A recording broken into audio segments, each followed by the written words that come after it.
Hello, good evening, students. Welcome to Byju's. Welcome to yet another weekly current affairs session. I just want to ask you guys if my audio is clear and my video is visible to all of you. Can you all just do your thumbs up signs if it is that way? Perfect. You can see a lot of thumbs ups. So, how are all my dear students doing today? Considering the fact that it's all the festivities are going on, there's Dashera happening. So, good thing that all of you have come here for the class. Perfect. You can see all of you saying all good things over here. Now, as always, this session is a weekly current affairs session where we are going to discuss few of the important news that has happened in the last 1 week from a prelims perspective.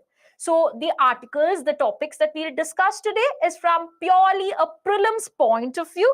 Now, before we go into the session, as we normally say, you're getting used to your BEP app, the Byju's Exam Prep app, which is there.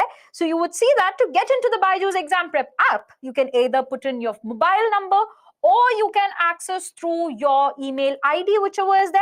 So you put that in and then it'll take you to a page like this here. And here you have to choose the course IAS. And in IAS, you have IAS normal and then there's IAS Hindi. So you choose the course that you have joined for. And then once you enter into it, based on what course you've chosen, that is, if you've chosen for a tablet learning program or a Byju's home learning program, based on that, you will see two screens. This for the tablet learning program and this for the online classroom program. Now, for the tablet learning program, you just have to go to the home sign and you can access all the videos, including this webinar, which is happening right now. For the classroom program, you just have to go to My Classroom to access all the video content. As I tell my students, Byju's Exam Prep app is a one-stop solution for all your preparation needs because you have your study material, your unit test content, your webinars, your tablet videos, all of it put together at a single spot. Now, with that, let's get into the session. I always tell, whenever I take up the webinars, I keep telling my students, I don't come empty-handed. I come with the topics and there are few surprises. So again, today also, we have few surprises at the end. If you stay till the end, there is something very special for all those who keep for the session till the end, something that you all have been asking me for quite some time, but I won't tell you what it is. Let's see it at the end. The topics that we have chosen today are one thing, the very important happening that has happened in the last 1 week. The Supreme Court has given a very landmark ruling on abortion. And this is considered to be very progressive. You all must have seen the status and all put by a lot of people. How many of you saw the status regarding this? A lot of people were saying this is a landmark thing. This is so good. This is how the Supreme Court should be doing this. How many of you saw such statuses? Statuses in the sense on your WhatsApp, shared by people and all that. Yes. Now you have to know what was the background of that and from a UPSC perspective, what you have to know regarding the Supreme Court's decision.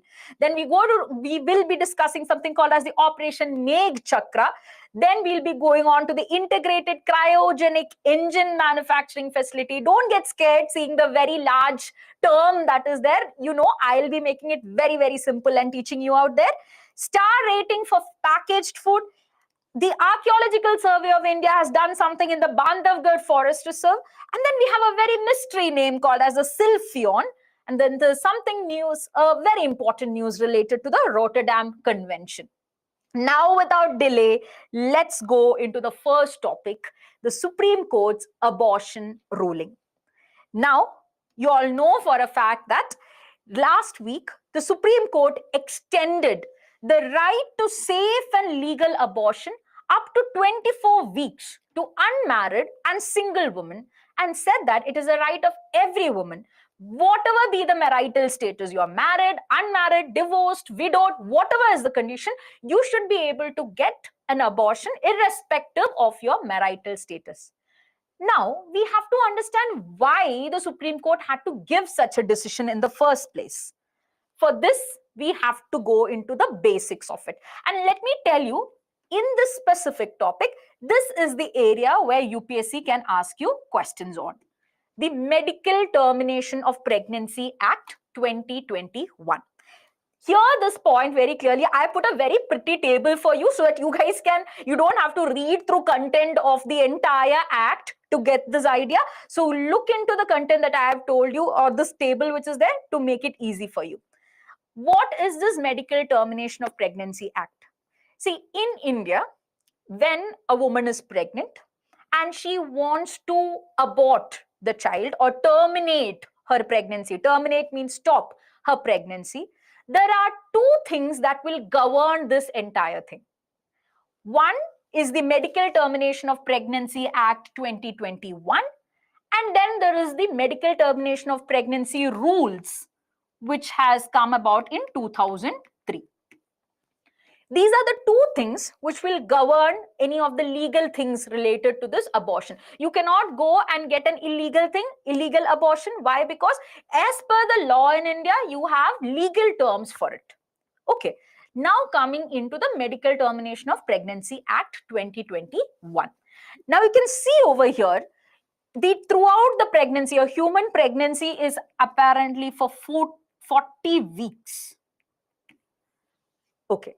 Now, legally, if you want to abort a child or abort the pregnancy which is there, it is possible in all these stages. What are these stages? Until 12 weeks, that is from the point, it's called as gestational limits. What is gestational limits? Gestation is basically the period of time in which the woman carries the child or carries the unborn fetus which is there. This is the period called as gestation. 40 weeks is the time of an average human gestation. Sometimes the child will be born even before that, maybe by the end of 37 weeks, and that is called as a premature pregnancy or a premature childbirth, which is there. Now, according to the Medical Termination of Pregnancy Act, it is divided into different categories, as in up till 12 weeks, if a lady is pregnant and she is in the 12th week or 12th week of her pregnancy or before that, if she wants to terminate her pregnancy, she just needs to get the advice of one doctor. She has to seek out the medical help or medical advice of one doctor. If the doctor says it's all right, you can terminate your pregnancy, then up till 12 weeks, she can do it in that manner. She can get a legal abortion in the hospital. 12 to 20 weeks also, you just need the advice of a single doctor. So until 20 weeks, if you look at it, it is relatively safe to get an abortion. It will not affect the health of the mother if you get an abortion. That is why the advice of one doctor is sought out. But from 20 to 24 weeks, it gets a little bit more serious. In that case, you need the advice of two doctors. You have to seek medical help from two different people, and both of them say you can go for abortion, then you can get this pregnancy terminated. Even then, the Medical Termination of Pregnancy Act says you have to be under certain categories, then only they will even consider you for termination of pregnancy from in this period of 20 to 24 weeks. Which means what you have to understand is after 20 weeks, termination of pregnancy is a very serious thing. It might affect the health of the mother also. That is why you need the advice of two doctors, and the act has specified certain categories of people. Only they can get the termination of pregnancy in this period, 20 to 24 weeks. Beyond 24 weeks, it's a very, very serious thing. After 24 weeks, if you want to terminate your pregnancy, then you need the approval of a medical board, not just one or two doctors. You will have the approval of an entire medical board. So this act basically says that a medical board has to be constituted. They have to hear out your case, and once they say okay, and that too only if the fetus means the embryo which is there inside the mother is having some abnormality. Sometimes some children in that stage, when they do the genetic testing, it will be seen that they might be born with some kind of an abnormality. In that case alone, you can seek the approval of the medical board, and based on what the medical board says, you can go forward and either get the pregnancy terminated or carry forward with the pregnancy. This is how the termination of pregnancy happens in India. Is the act clear to all of you? Yes. Now comes the catch, because there is a catch over here. That is why the Supreme Court had to give this entire judgment. The catch is over in this part. 20 to 24 weeks, they have mentioned certain categories over here. Okay, now let's look into the categories. You don't have to know all the categories, but then understand the categories are given in the 2003 rules which are there, and they have defined certain categories here. If they are survivors of sexual assault or rape or incest, if it is a minor child, change of marital status during the ongoing pregnancy. Just keep a note of this. This is our problematic rule which is there. The other sections being women who have physical disabilities and cannot see through their entire pregnancy period, mentally ill women, including there is in the case of a mental retardation, the fetal malformation, if the fetus that is in the stage of growth, if it is having some kind of a deformity, and by giving birth, even the mother's health could get affected, means in that case, women with pregnancy in humanitarian settings or disaster or emergency situations, where it can actually, for example, it might be practically impossible. It's a war zone. It is some kind of a very difficult situation. The women does not want to give birth in that kind of a condition. In that case also. So in all of these cases, what you can seek out, you will say that you need the advice of 2 doctors and you have to fall under these categories. Any of these categories is fine. Now comes the problematic category, which is this one. Can you all see this?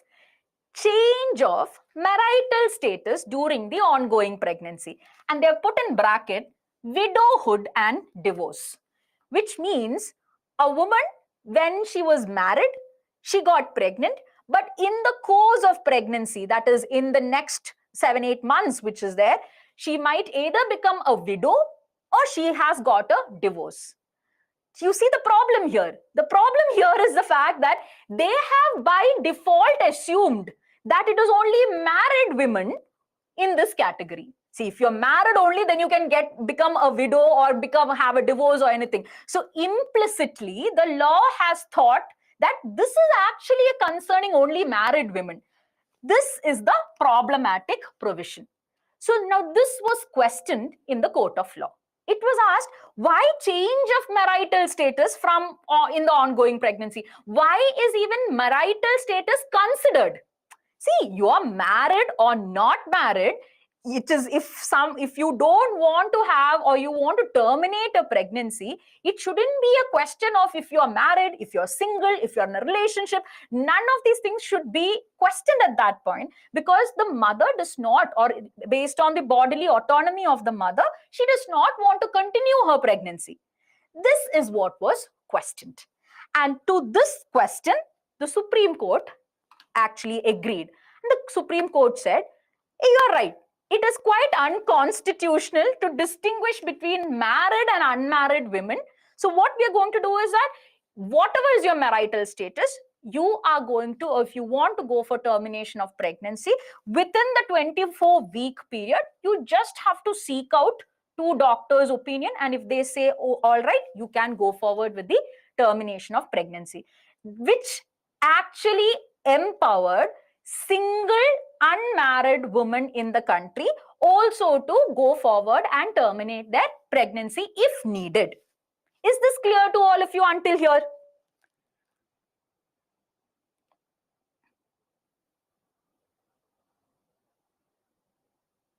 Okay. So now let's make it, I think somebody has not heard it properly. Now I'll just make it a little bit more clear. The thing is, according to the act, they implicitly thought it is going to be a married woman who's coming for termination of pregnancy. And that is what was seen in this provision. Change of marital status. Marital means the married state. Okay. You either become a widow or you get a divorce. Then you equip for, or in the special category that you belong, you can go for termination of pregnancy. This is what was questioned and asked. Why should it be a married woman only?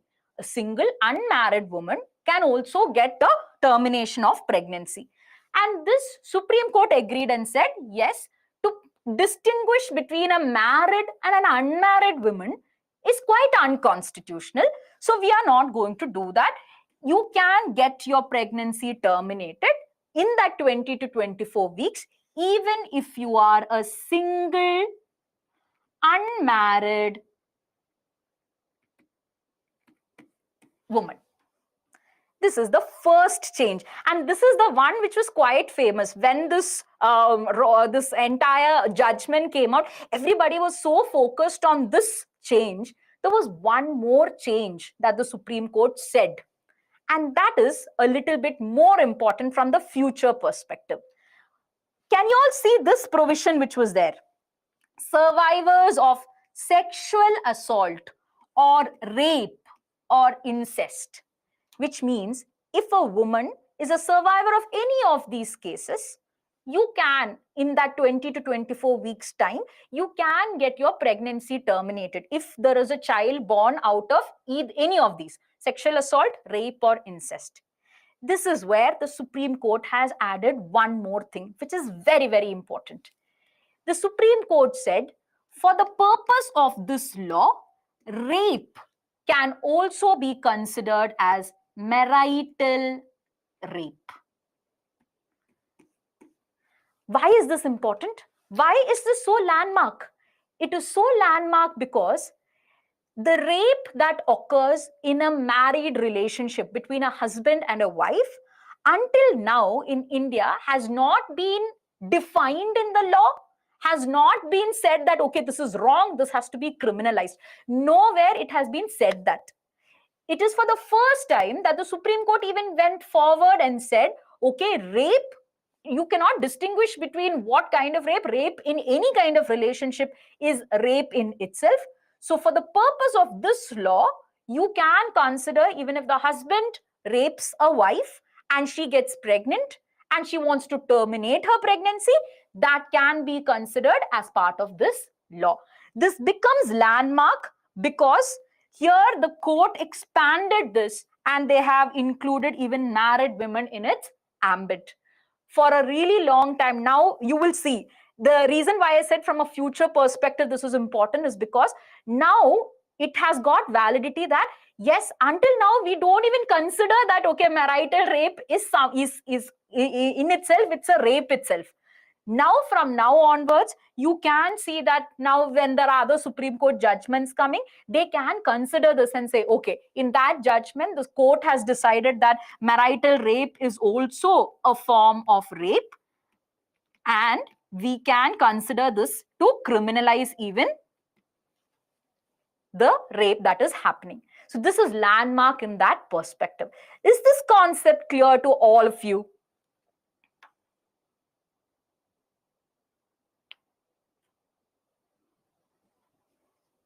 Yes, perfect, perfect, perfect. So now it is all clear.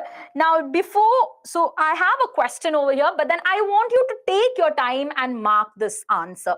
Why? Because this is exactly modeled on how UPSC asks these kind of questions. UPSC on this point of view, even before when we had something called as the Maternity Benefit Act of 2016, the question is formulated in this manner. It will be very simple statements, but it might have a twist. But just read into this and mark your answer. With reference to the Medical Termination of Pregnancy Act 2021, which of the following statements are true? Medical boards can be constituted which may allow or deny termination of pregnancy beyond 24 weeks. A pregnant unmarried woman in her 22nd week of gestation can terminate her pregnancy if needed. Read the statements properly. It might look confusing to some, but then trust me, it's a very simple statement. Let me just launch the poll here, guys.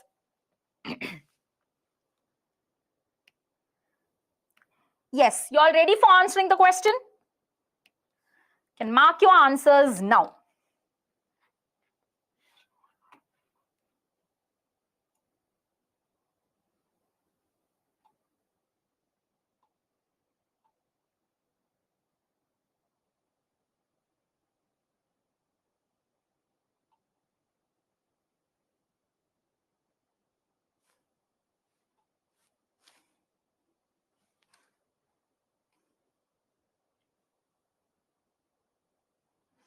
Perfect. I have almost 56% of you marking the right answer. Good job, guys, because I know this was a difficult question. The answer is C to this. Okay. Now, again, leaderboard, I'll show you after the second question and after the fifth question. Okay, not now. Why is it C? What is the first question saying, or what's the first statement saying? Medical boards can be constituted which may allow or deny termination of pregnancy beyond 24 weeks. This is actually said by the Medical Termination of Pregnancy Act. It was said that you have to constitute medical boards and it can allow or deny the termination. That is beyond any 24 weeks. Next thing is a pregnant unmarried woman in her 22nd week of gestation. I have just given you a number, 22nd week of gestation. What you have to understand is this is well within the limits of 24. Beyond 24 only, it becomes quite difficult, or you have to prove that the fetus has an abnormality, then you can terminate the pregnancy, and that has to be proved in a medical board. But in the case of a 22nd week, this is actually what the judgment says. A pregnant unmarried woman in her any week between the 20 to 24 weeks can terminate her pregnancy if needed. This is why I said the statements are quite simple. You might think it is complicated. Now, before I go into the next part, I am open to your questions. Let's see. No, there is, see, in that table is what I believe you all are asking this, if there's any difference between the two things which are there. No, there are no differences. The reason why it is given separately like this is because the Medical Termination of Pregnancy Act, or the Medical MTP Amendment Act of 2021, is actually an amendment on the 1972 Act. We had a 1972 Act previously, and in the 1972 Act, there was a difference between these two categories. Here, in the first case, you need advice of one doctor. Second case, you need the advice of two doctors. This is a difference from that. In both of these cases, you just need the advice of one doctor.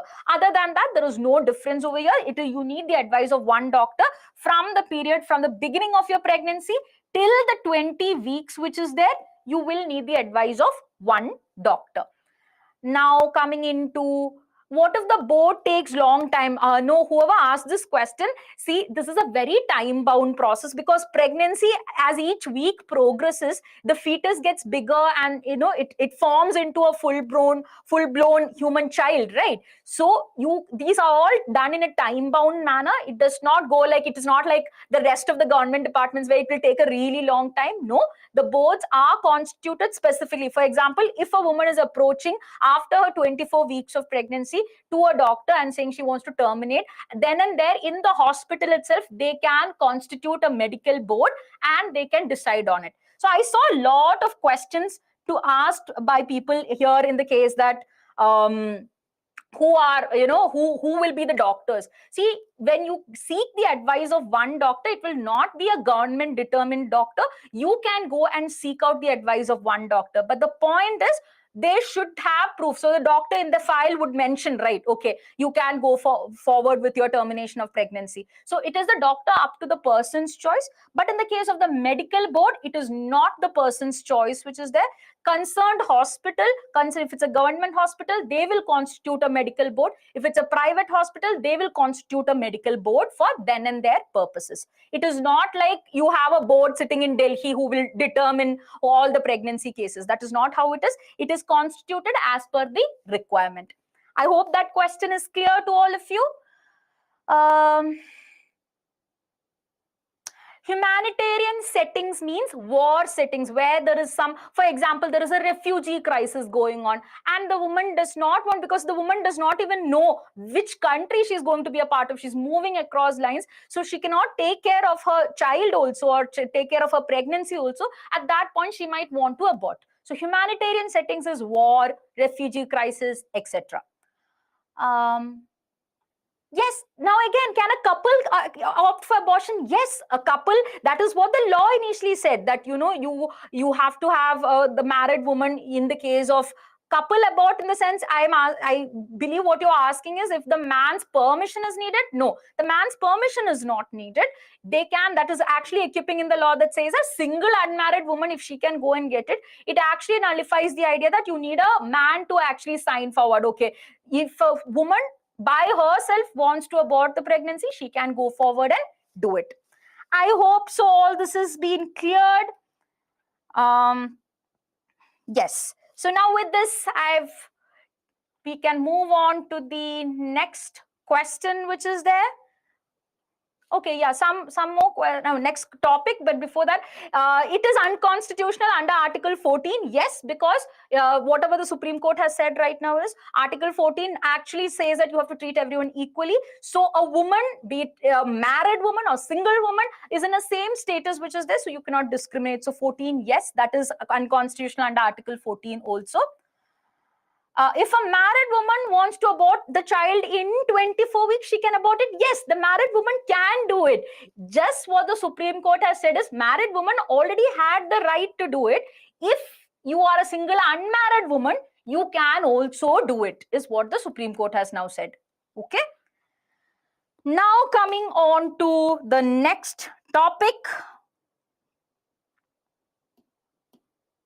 Operation Megh Chakra. Okay, before I go into this topic, I want you to understand this is a quite sensitive topic, sensitive in the point of view. This can, the content that we're going to deal over here is something that a lot of children are affected by. So let's see that sensitivity also when we discuss this. Now, Operation Megh Chakra is basically an operation done by the Central Bureau of Investigation, the CBI. The CBI very recently has conducted raids over 56 locations across 20 states over the case of online child sexual abuse. Now coming into what it actually means. That is the context of it, what it means. See, in this age of digital age where you have information passing on so fast, one thing which is seemed to be quite an evil thing is the child sexual abuse material. A lot of child pornographic content is being shot and it's being spread over various digital platforms. Now, this is something that in the long run, it leads to a lot of children's privacy, a lot of children's mental health. There's a lot of trauma involved in it. And at the crux of it, it is an illegal act. Okay. So now to curb this down, there is a drive that is being done, which is a pan-India drive. What is a pan-India drive? Pan-India means that all throughout India, the CBI is trying to crack down on those people and those servers which are spreading this content. Now, how do they do it? Or what is their plan to do it? What they are trying to do is, they will collate information from various law enforcement agencies in India, and they will try in the global level also, because see, this is a digital content. Anybody all around the world can access it. What CBI does is, they will try to find out. So you have, I do not know how many of you are aware of this, but then on your Telegram, on your WhatsApp, there are a lot of areas, a lot of groups which keep on propagating this kind of a child sexual abuse content which is there. So what the CBI does is, they will try to find out from local law enforcing agencies. Who are the local law enforcing agencies? Your police stations, your normal cyber security stations which are there. They will try to find out anybody who's been sharing such kind of a content. How will they find it out? They would have either been, in some cases, you will see in most of these Telegram groups, you will have police officers disguised or in some kind of a form where they can actually access this content and they can find out who are the groups that are doing this. In a lot of states, they are actually cracking down on such groups based on this information. What the CBI does is, now some cases, this content of child sexual abuse content which is there, it even goes to a global platform. It is shared to different global media. It is put on to certain pornographic sites and so on. So now in the global level, you have another agency called as Interpol. You all would have heard about it in movies and all that. We have to discuss about Interpol, but understand this Interpol is the one that is conducting investigations around the globe when it comes to several other areas, when it comes to propagating this child sexual abuse content. So CBI gets information from them also. Who are the people who are spreading this from India to other countries, or who are these Indian people of origin over here who are putting this content online? They will get the information, they will pool the information, and simultaneously, like the other day what happened, they will conduct raids on these people and capture them. So basically, Operation Megh Chakra, it's called as Megh because this is happening all on the digital platform. All these content is being transferred on the digital platform, and that is what is being cracked down on. That's why it's called Megh. Megh means clouds, right? And normally that is what is associated with digital platforms. So what they do is they collate information, which means they collect information from various law enforcement agencies, and they engage with the relevant law enforcement agencies and crack down those people and arrest them. This is what happens. And in India, they're doing this along with the Interpol's International Child Sexual Exploitation Initiative. There is something called as an ICSC initiative. That is something that is happening on a global level. Indian CBI over here is combined forces with them, and that is how we are cracking down on these people over here. Is Operation Megh Chakra clear to all of you?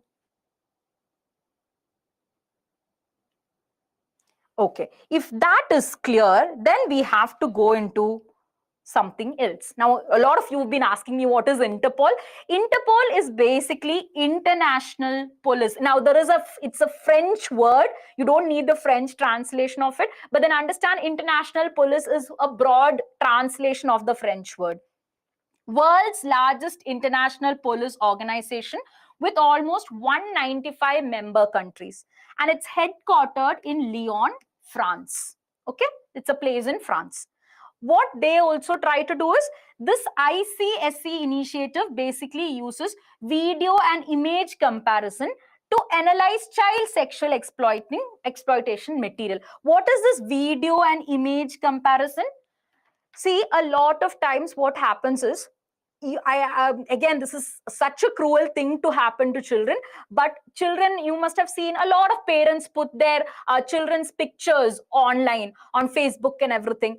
What happens is these pictures are morphed into pornographic content and it is spread online.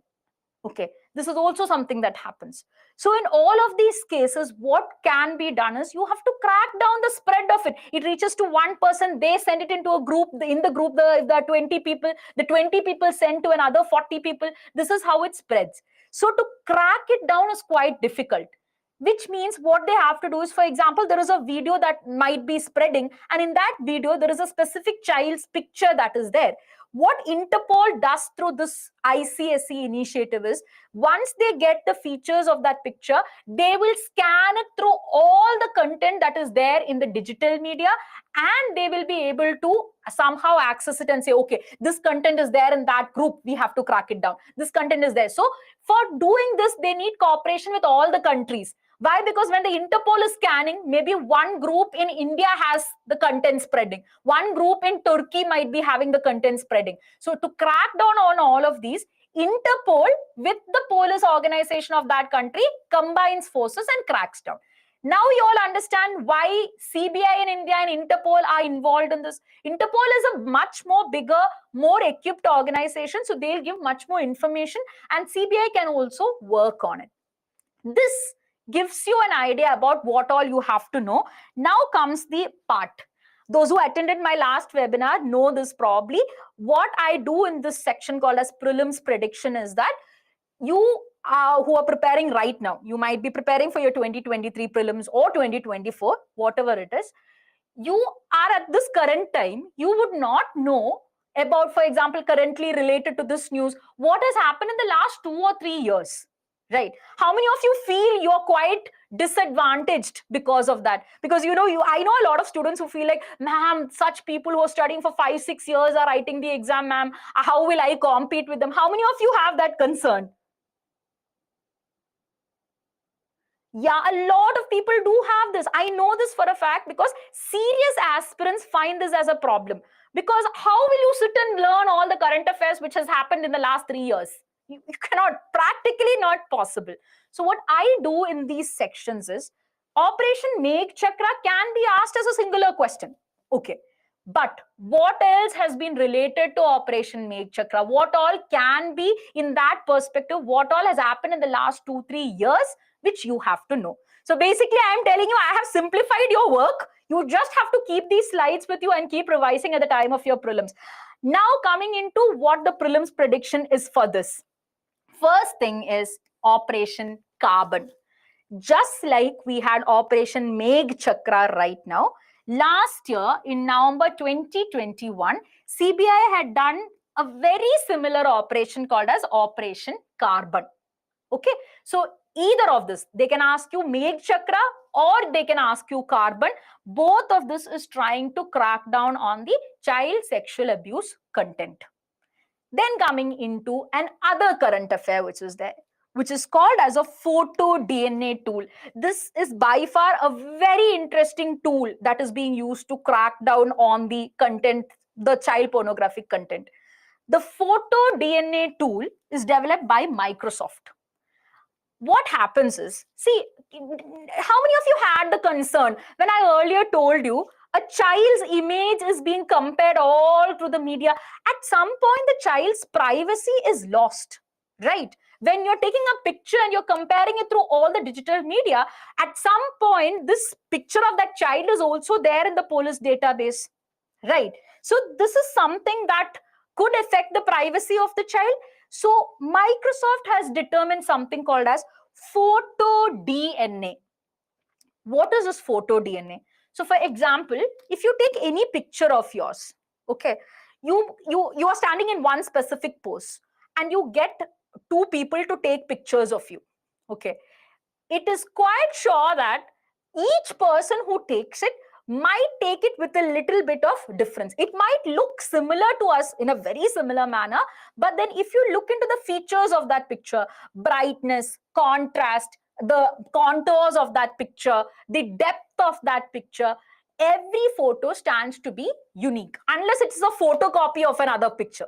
Okay, in every photo or every image stands to be unique. What Microsoft does is, for example, there is the content of some child that is being spread out. Microsoft creates a hash or a DNA of this picture. Means they will calculate the correct brightness, the saturation, every other single feature of that picture. They will make it into they have a formula for it and they will give a number to it. Okay, and it's called as a hash number. A hash number basically means a hash, and based on all the calculations that they did of it, they have determined the value of that picture, or that value in the sense the number of that picture is maybe 56 or 560132. Okay, now we will not know what this means. It means that this image of that child is now stored under that code name. At no point is the child's name, child's age, child's background, country, nothing is revealed. It will just be hash and that number 560132. By this tool, they have managed to, so now what you just have to check is any picture which is all in the digital media with that same features, you can just crack it down, because according to Microsoft's tool, it just means that that one image is going to be very unique. So when you compare this with, oh, okay, this feature, brightness is similar, saturation similar. So now when they look around in the digital media, you don't have to look at the child's face. You just have to look at this value of that picture or that number of that picture, and you can actually crack down on the content. How many of you think this is actually a very innovative tool instead of compromising the privacy of the child?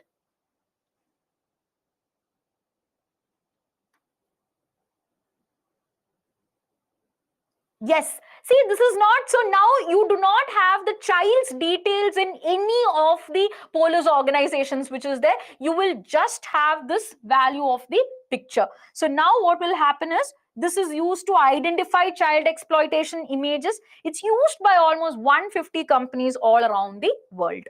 So related to Operation Megh Chakra, this is the additional information you guys have to know. Is this topic clear to all of you?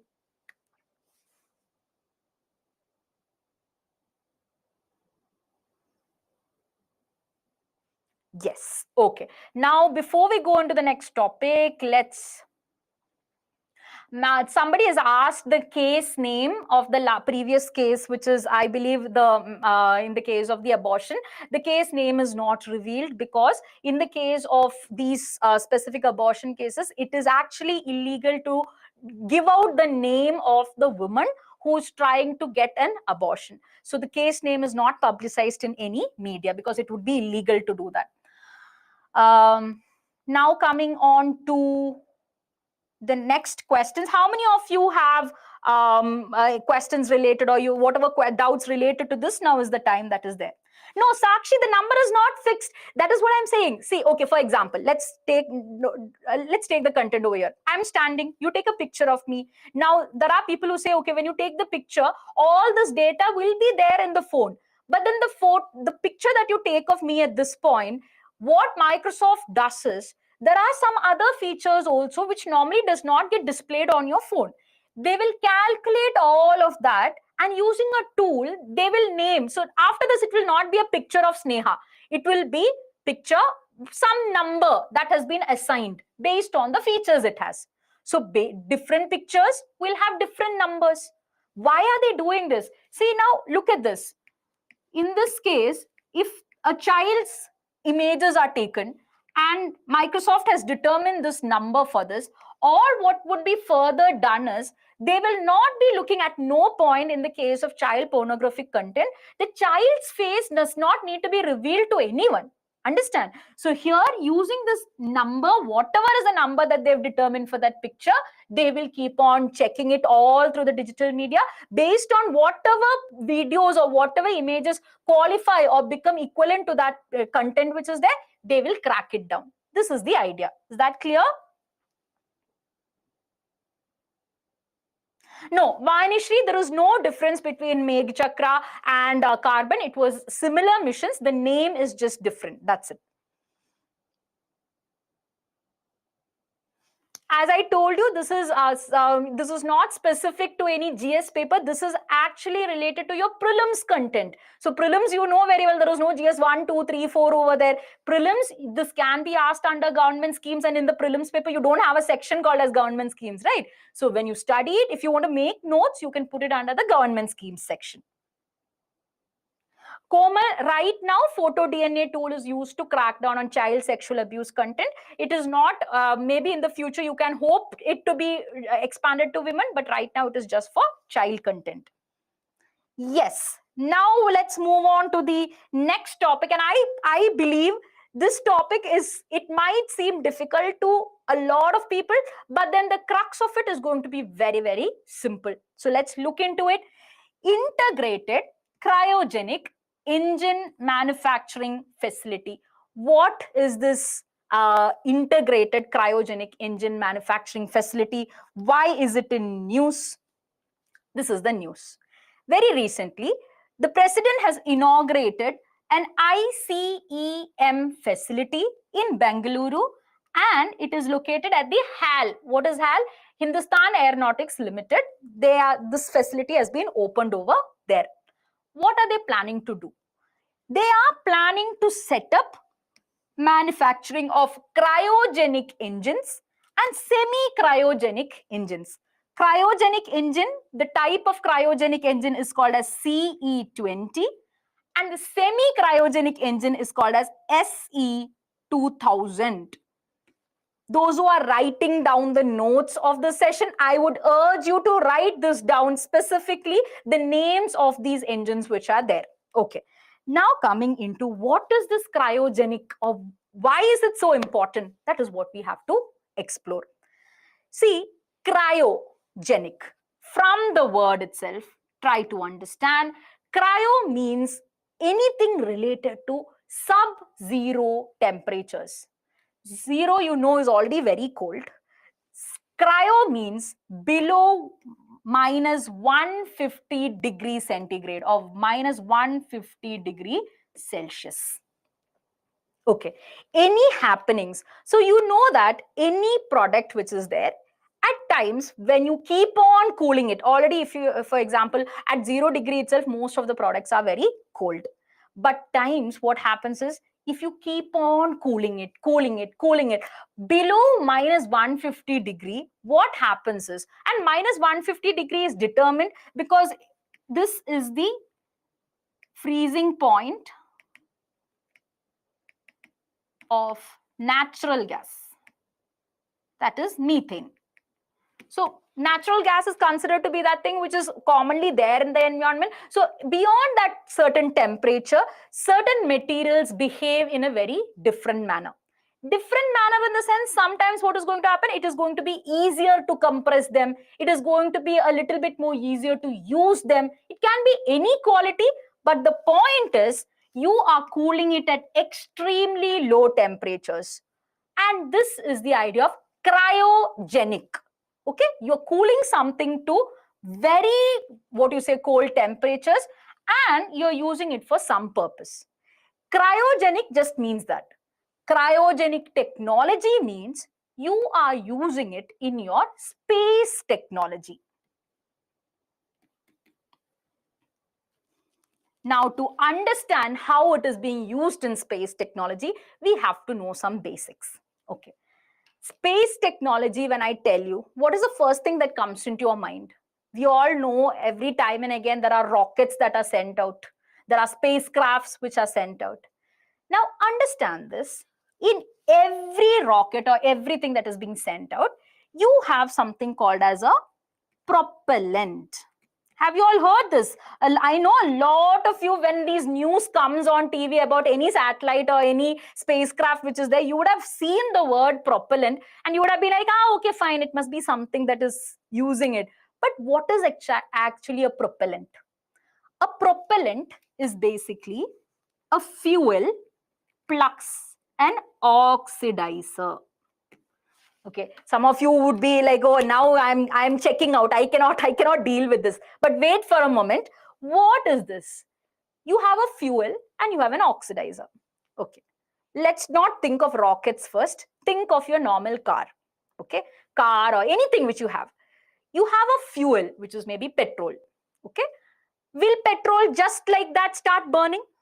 No, right? If you have petrol carried in a bottle, is petrol on fire? No. Unless the price is very high, petrol is not on fire. Then what is happening over there? In that case, you have petrol. You need something which is going to add some energy to that petrol. And when petrol gets that energy, then it starts burning. In the case, if you normally even light a matchstick and you put it into petrol, it will start burning. Right? So you have two things. You have a fuel, which is here in the case petrol, and then you have an oxidizer. Oxidizer is basically that final push or that kind of thing that gives that specific oxygen content whereby which it will start burning. Now that is in the case of petrol. But obviously in the rocket, we are not using petrol. In the rocket, when you have these two combinations of a fuel and an oxidizer, it is called as a propellant. Is this clear to all of you till here?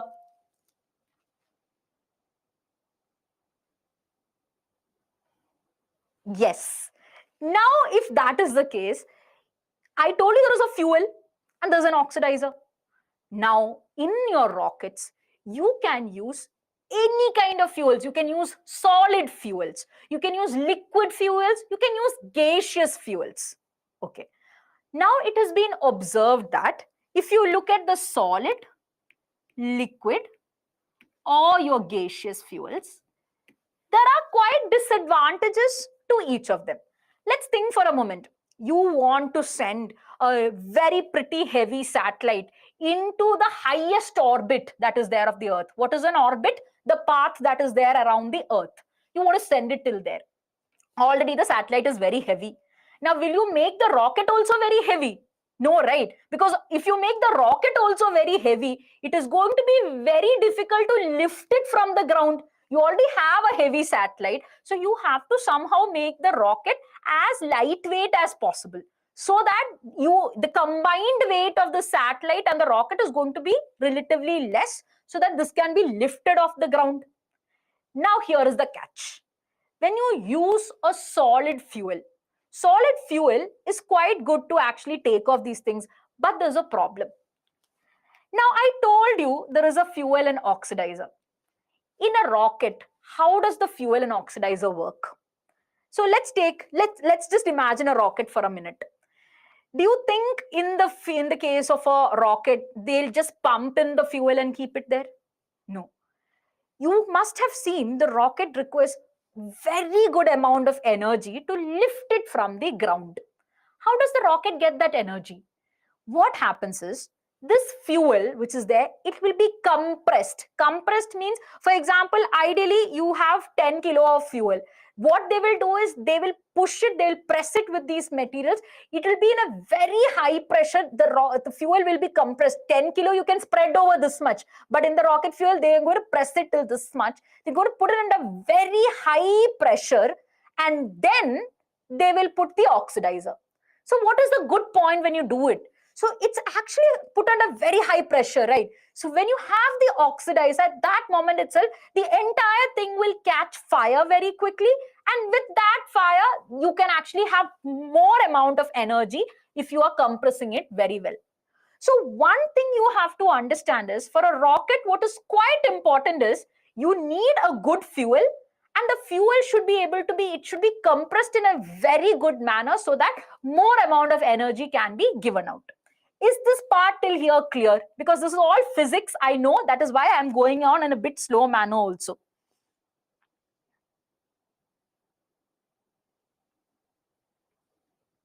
Yes. Okay. Now coming into the catch over here.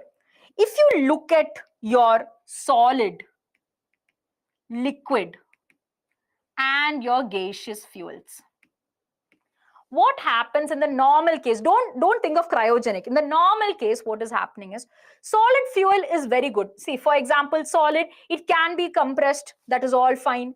But solid fuels, as it is, solid fuels means what? If you have petrol in a solid situation, imagine that. It'll be quite heavy to transport, right? So again, if you want to send huge satellites, you cannot opt for solid fuels, because the rocket's weight itself will be very heavy if you're using solid fuels. Then coming into liquid fuels. They felt, yeah, liquid is good enough to go. Now, in the case of some situations, you can improve the efficiency of liquid. But on all the other days, liquid is good. It is quite little bit difficult to transport and all, but still, liquid can be considered. Coming to gaseous, you know, the entire air around us is in gaseous form. Imagine if I had to compress the entire air in this room. It will require so much of, what you say, energy, so much of technology to somehow compress air in that manner in a single room itself. Now imagine, to actually lift up a rocket, how much of gas has to be actually compressed and compressed and compressed and put. So they are like, okay, it's quite difficult to do with a gaseous one also. Now coming into liquid.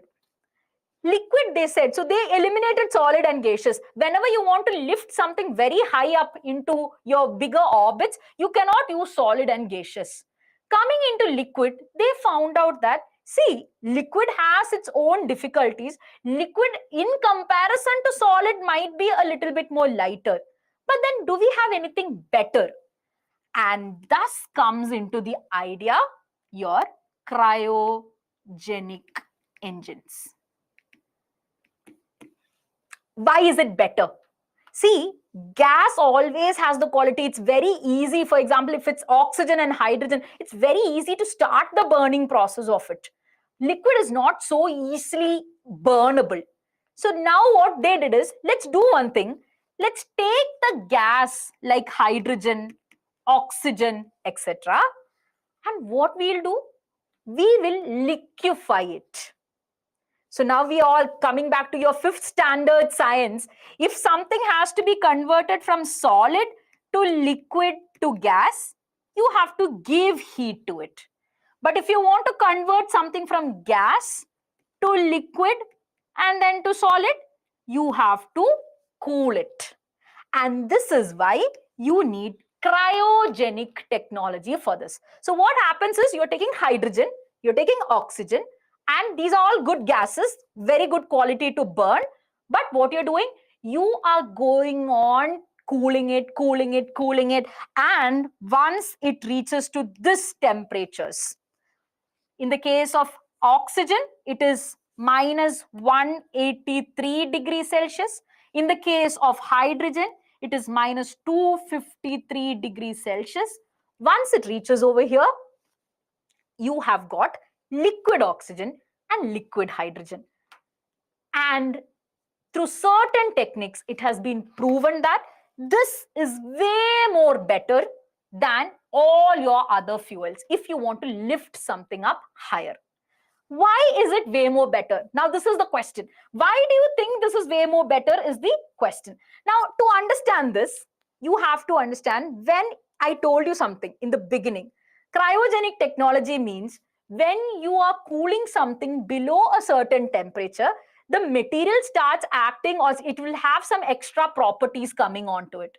So similarly, maybe around you, hydrogen and oxygen was behaving very normally. But then once you have cooled it to a specific temperature, this liquid hydrogen and liquid oxygen are apparently very, very efficient at burning.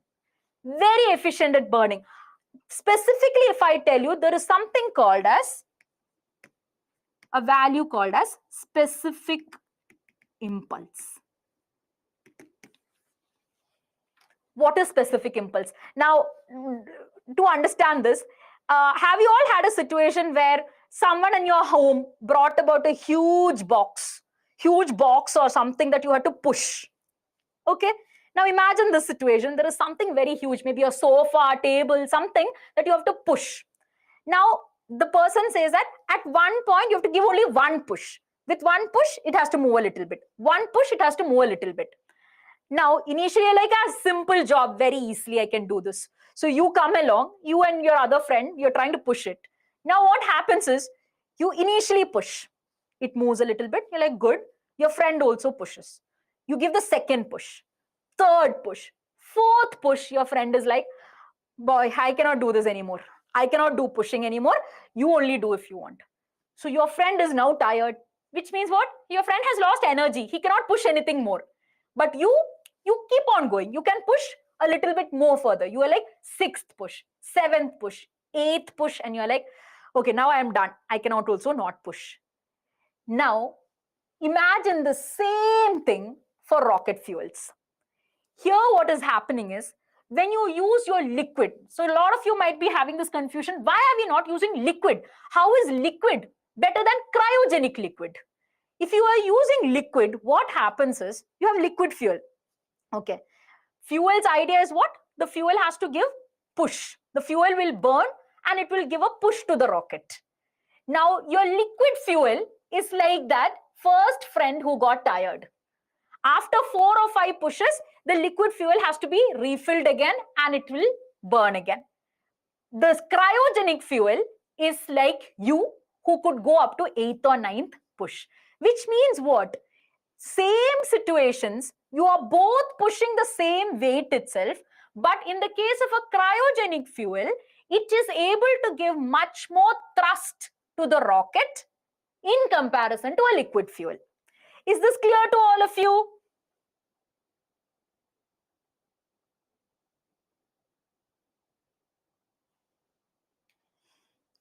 Okay. Now, if I had to put it again, if I had to put it into actual terms, I'll tell you this.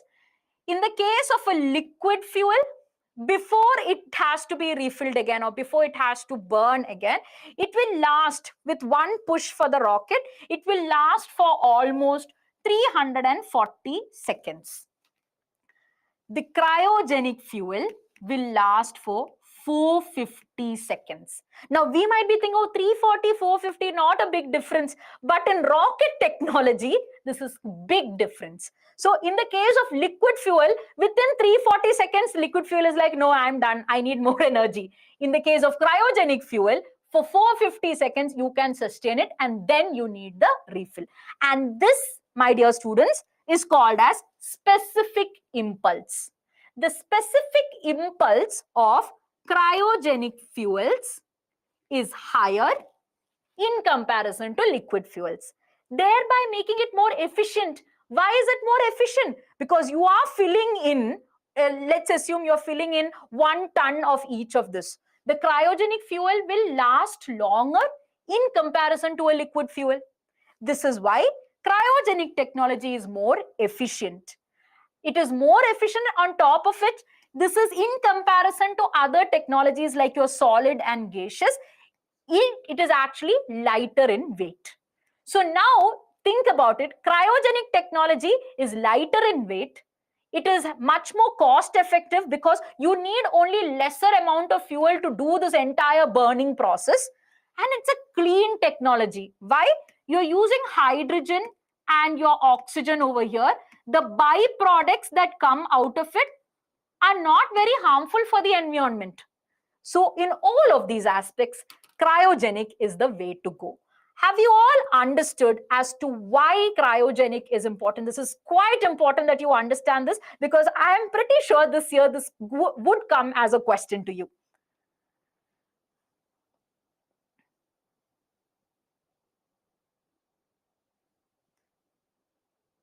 Okay, perfect. So I see all your responses.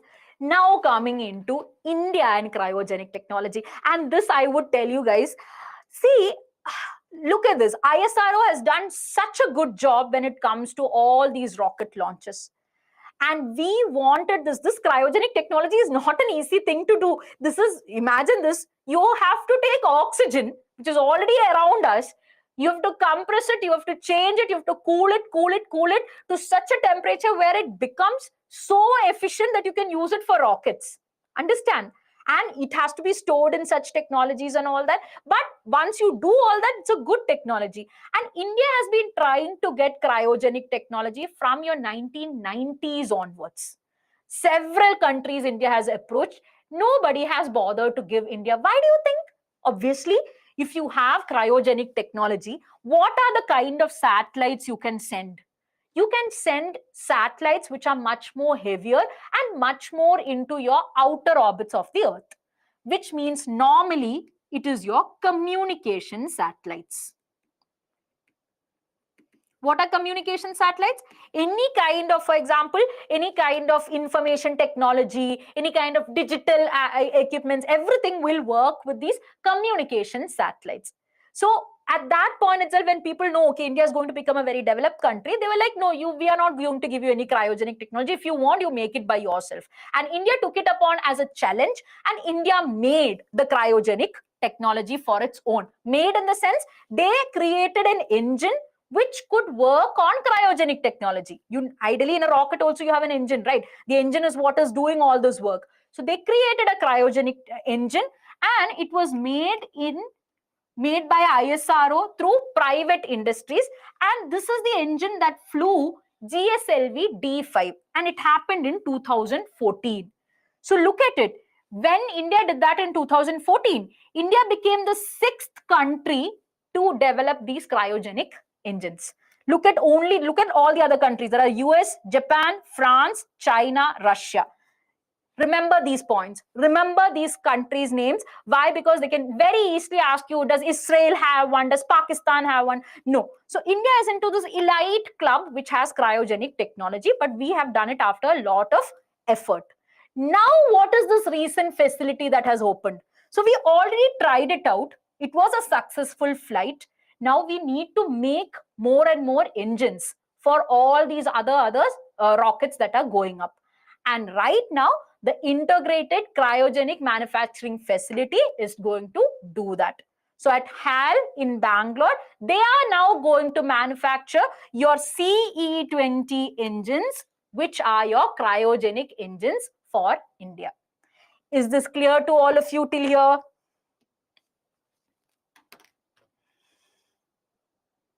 Perfect. gives me such joy when after a science and tech topic, you tell me if it's clear, because I know this is very difficult to understand. There are concepts in this which you might find difficult to understand. So now that is about the cryogenic technology. So that topic is like a gold mine of questions. They can ask you about cryogenic technology. They can ask you about all the other countries that have asked. Apart from that, they can ask you also one thing, and this is a very typical UPSC area, the other applications of cryogenic technology. Cryo means what? You can cool these things into very, very low temperatures, right? So what are the other technologies which are the other areas where it can use? For example, in the health sciences, you have these MRI machines, magnetic resonance imaging machines. You all would have seen. It's like a tunnel-like machine where you put your head in and they scan it.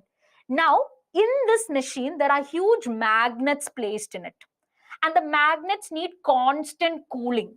Okay, now that is another physics that you don't have to bother, but then understand the magnets need constant cooling, and that cooling is done using cryogenic cooling. So you will see, even if you enter into that MRI room, it's generally a very cold, shivering room. Reason being, you have to keep this machine in very cold conditions, and inside that machine also, there is a coolant that keeps on cooling these magnets. So you need cryogenics over there. Storing large quantities of food. See, you would have seen this liquid nitrogen in all these fancy cooking shows and all. You would have seen people making all these beautiful pastries and all using liquid nitrogen. Now, you can use it in the food preservation. You can use it to make food which is there. And in all of these cases, why do you think people are using this in these conditions? It's easier. For example, you want to make ice creams, you can use cryogenic technology, not the one that is there in the rocket, but then using certain machines, you can cool it to such a level where it can get made in seconds. Understand? Special effects fog. You know, when you have these dance shows and all, you have this fog coming in before they introduce all this. So for special effects fog, you can introduce, or you can use cryogenics.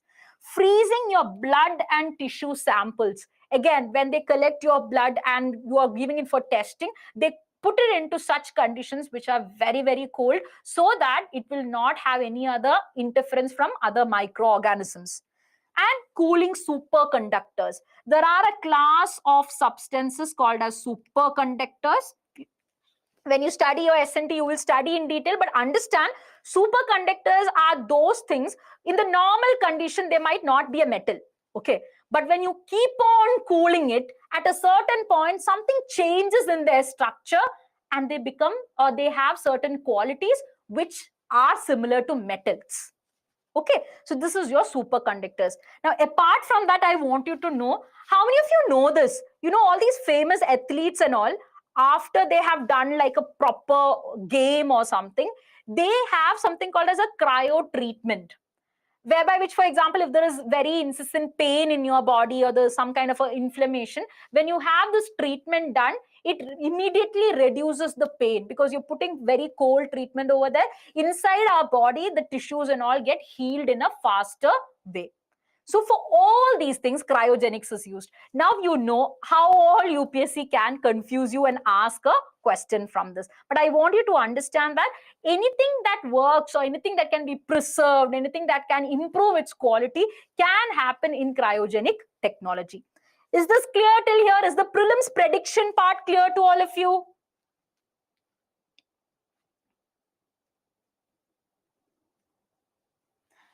Yes.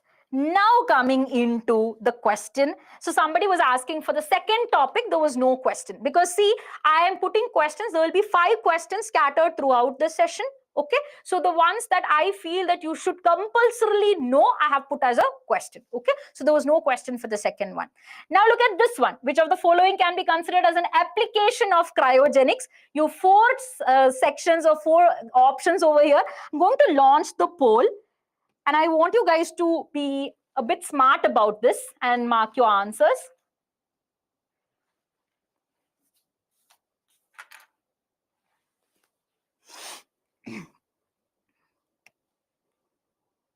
So yes, you can start marking your answers now.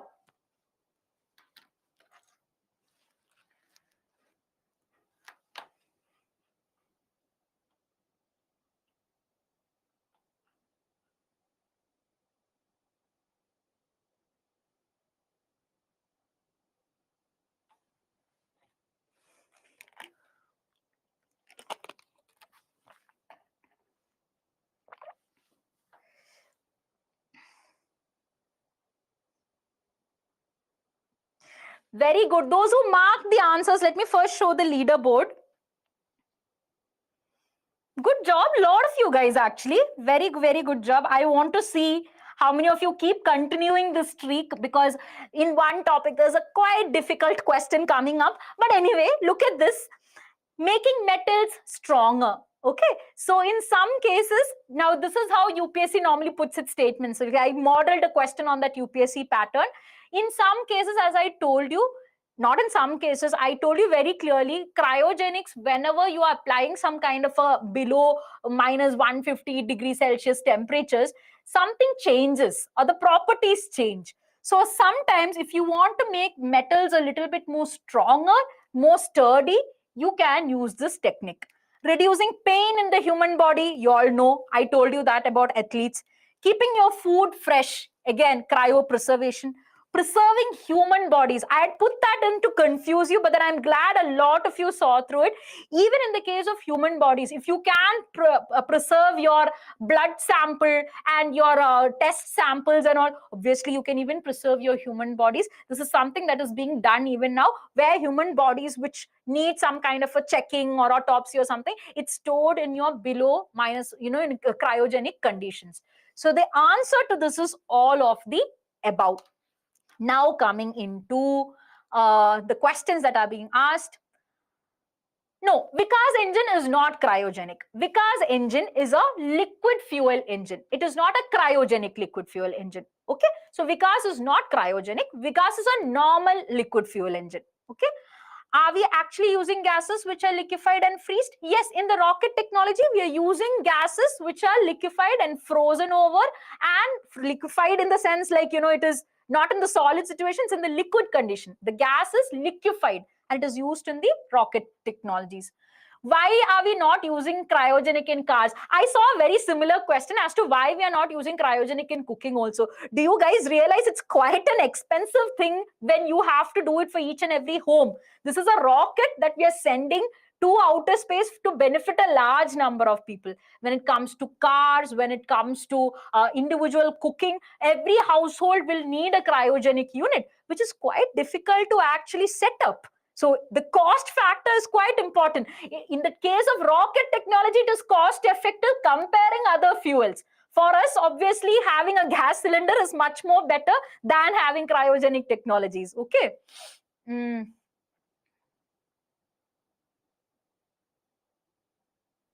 Yeah, so this answers a lot of your question when it comes to, no, see, difference between CE20 and SC. CE is a fully cryogenic engine.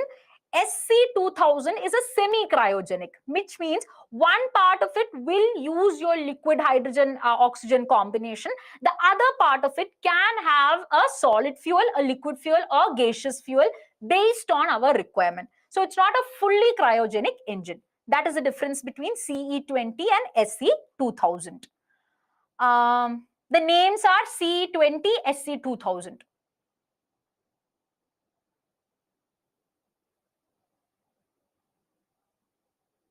No, see, somebody has asked in relation to the previous question also. See, in previous topic, see, in the case of Microsoft, it is not, Microsoft will not directly access our pictures or anything. Microsoft will be enlisted by companies. For example, Facebook will enlist, that is a very hypothetical scenario, but then some company will enlist Microsoft, and whatever data that company gets, they will pass on to Microsoft. Microsoft does not directly access the pictures. Okay, so I hope this topic is clear to all of you. If this topic is clear, I am telling you, most of the next things that we are going to study is going to be like a cakewalk to you guys. Clear? Okay. Somebody is asking what is CE20. This is like saying after the entire story, you're asking me what is CE20. CE20 is the name of the cryogenic engine of India. Okay. Now coming into the next topic, star rating for packaged food. Very soon we are going to start seeing something like this. What is the star rating? Let's look into it. The Food Safety and Standards Authority of India has issued a draft notification for front of package labeling. What is front of package labeling? Now, if you are sitting in your home or somewhere, you take any packaged food which is there, you will have certain things in the front of that cover, maybe the name of the company, the picture of it, and some things which are there. And behind it also there will be some information.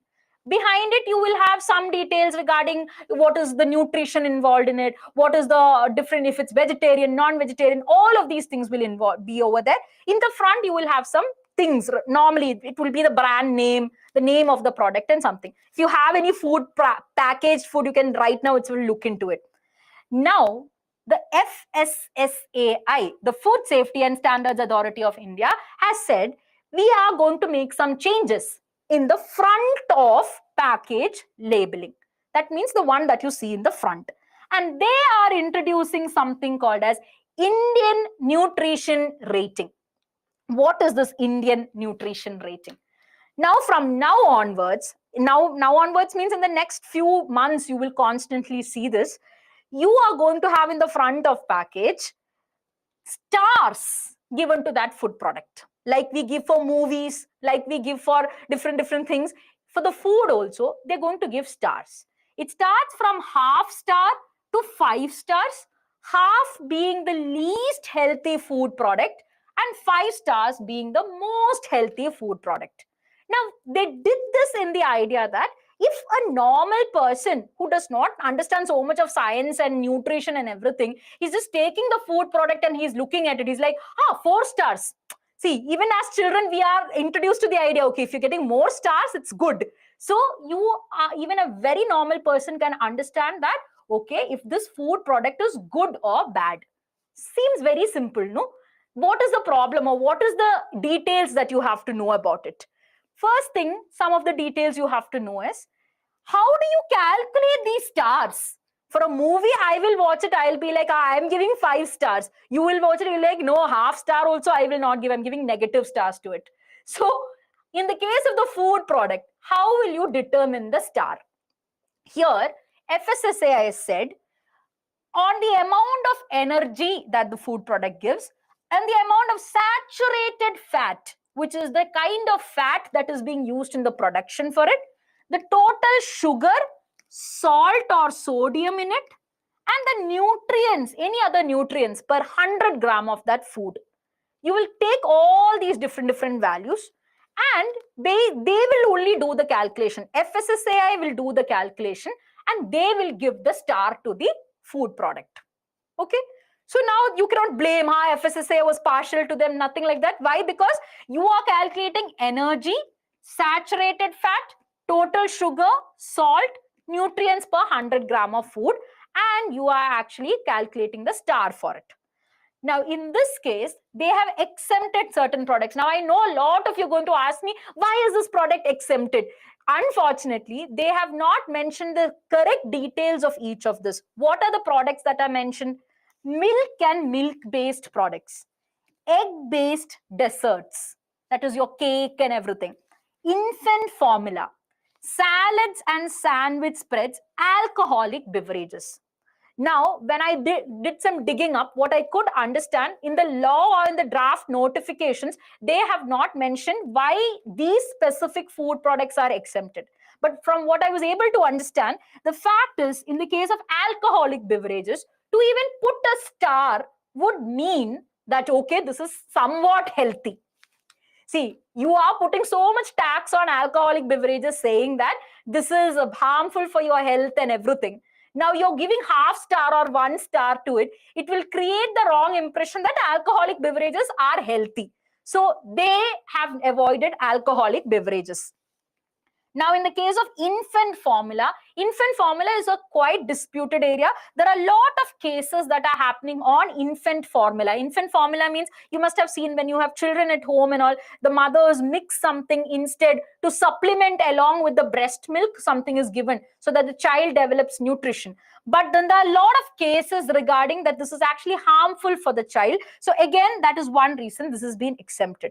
Regarding your milk-based products, egg-based desserts, and salads, there are no specific reasons given, but as of now, they are exempted from displaying or giving this star. Okay. Now, where will the star be published?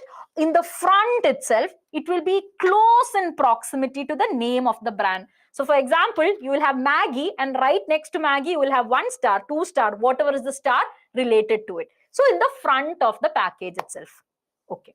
Now, one thing that you have to know additionally in the point of prelims prediction is, I told you what body is doing this? Your FSSAI. What is FSSAI?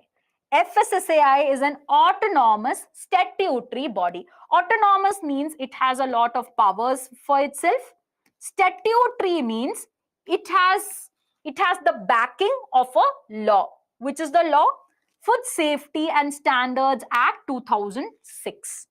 Now, this FSSAI is actually, or any cases related to it, comes through the Ministry of Health and Family Welfare.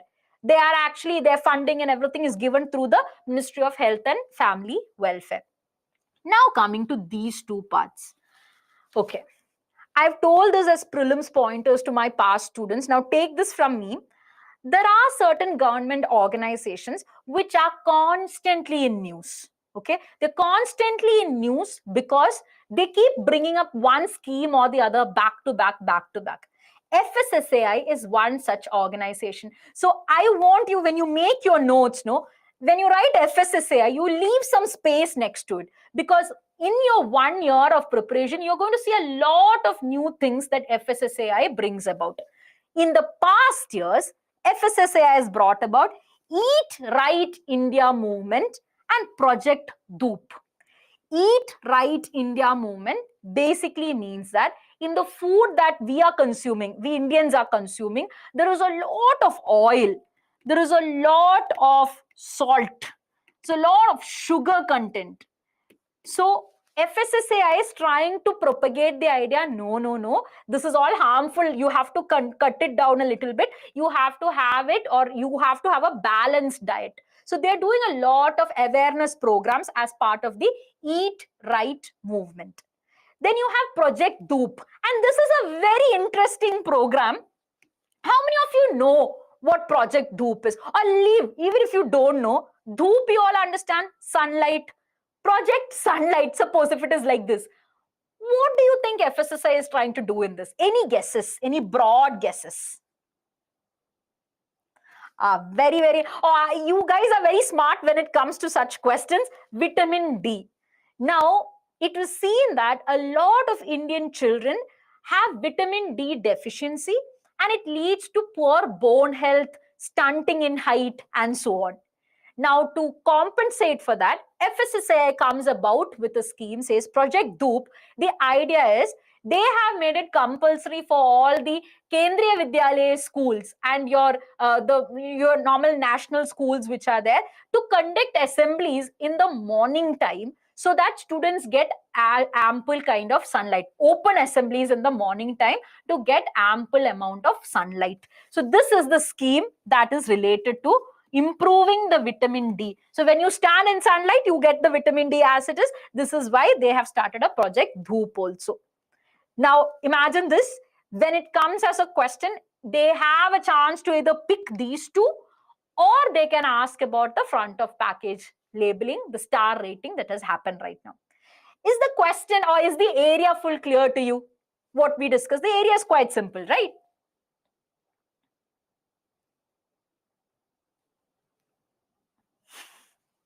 Yes.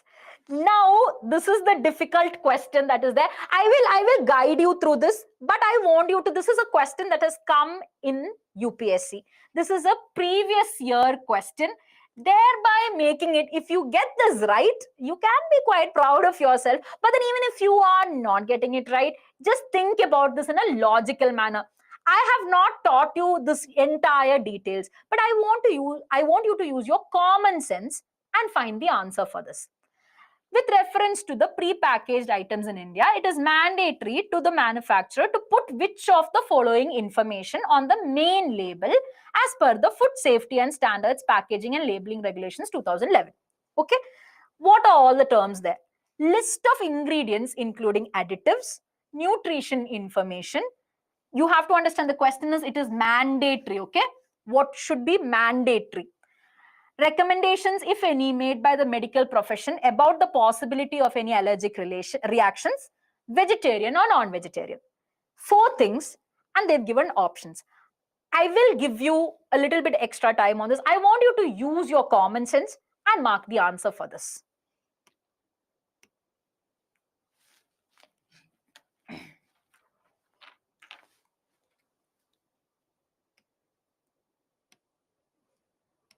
Okay, ready to mark your answers?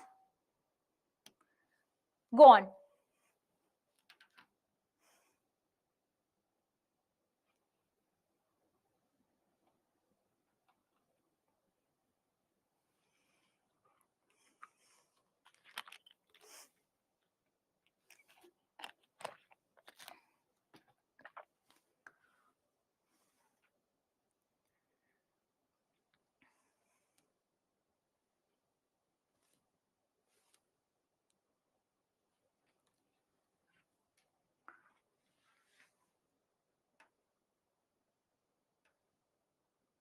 I would say if you look at the options itself, you will get a clue.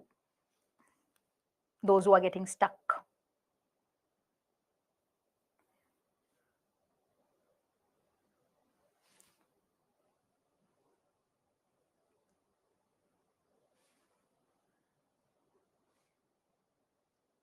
I'm very excited to see this. Very good. That is quite impressive. Almost 60% of you have marked option C as the answer, and option C is the right answer. I'll just show you the leaderboard because this was a very special question. You all can see your standings on the leaderboard based on this. Okay. Fine. Good, good, good. Those who got it right, good. Now, those who didn't get it right also, what you should not be bothered about is, oh, I got it wrong. You have to see what is the common sense you can use over here. I'll tell you one thing. They're saying it is mandatory. Mandatory means what? You have to compulsorily put it. Even if you don't put anything else, you have to put this on the packaging. Okay. Now look at the options. You see, in all of the options, there are 1, 2, 3, 2, 3, 4, 1, 2, 4. Here at least 3 options they have given, and here they have given 2 options, which means one is surely wrong in this. One in the sense, one option out of this is surely wrong. There is no option which has all of the above, which means now you just have to look in this options, which would be the least important one, the one that need not be mandatory. This is what you have to look. Now look at this. And now common sense, because we all have had packaged foods at one point in our life. So we'll have some recollection of what all is there, right? Look at it. List of ingredients, including additives. This we all know. We all see that entire list which is there. So one should surely be there. If one is surely there, when it comes into picture, you can eliminate this. This does not have one. Nutrition information. Nutrition means what? Again, in the ingredients itself, after that, right below that, what is given? Energy, so much kilocalorie. Vitamins, so much. Proteins, so much. Nutrition information is given. You all observe that, right? So 2 is also there. If 2 is there, you eliminate this. Now it's just a question between 1, 2, and 3 and 1, 2, and 4. And here is the catch. Look at what is this. This is a condition that is given in India. And you know, in India, there are a lot of cases where, you know, this vegetarian, non-vegetarian, you have to specify on the food because people have such very diverse dietary patterns. Okay. Now, if you compare 3 and 4, which would be more important or more mandatory in India? I'm not saying 3 is not important, but what should be a mandatory thing? And that is when you have to recollect. Have you seen in all your food products, you see a small square and one circle which is either in green color or red color? It is there in all your products which is there. What does it indicate? Vegetarian or non-vegetarian, which means out of 3 and 4, 4 is the more mandatory one, thereby making C as the answer. Is this clear to all of you?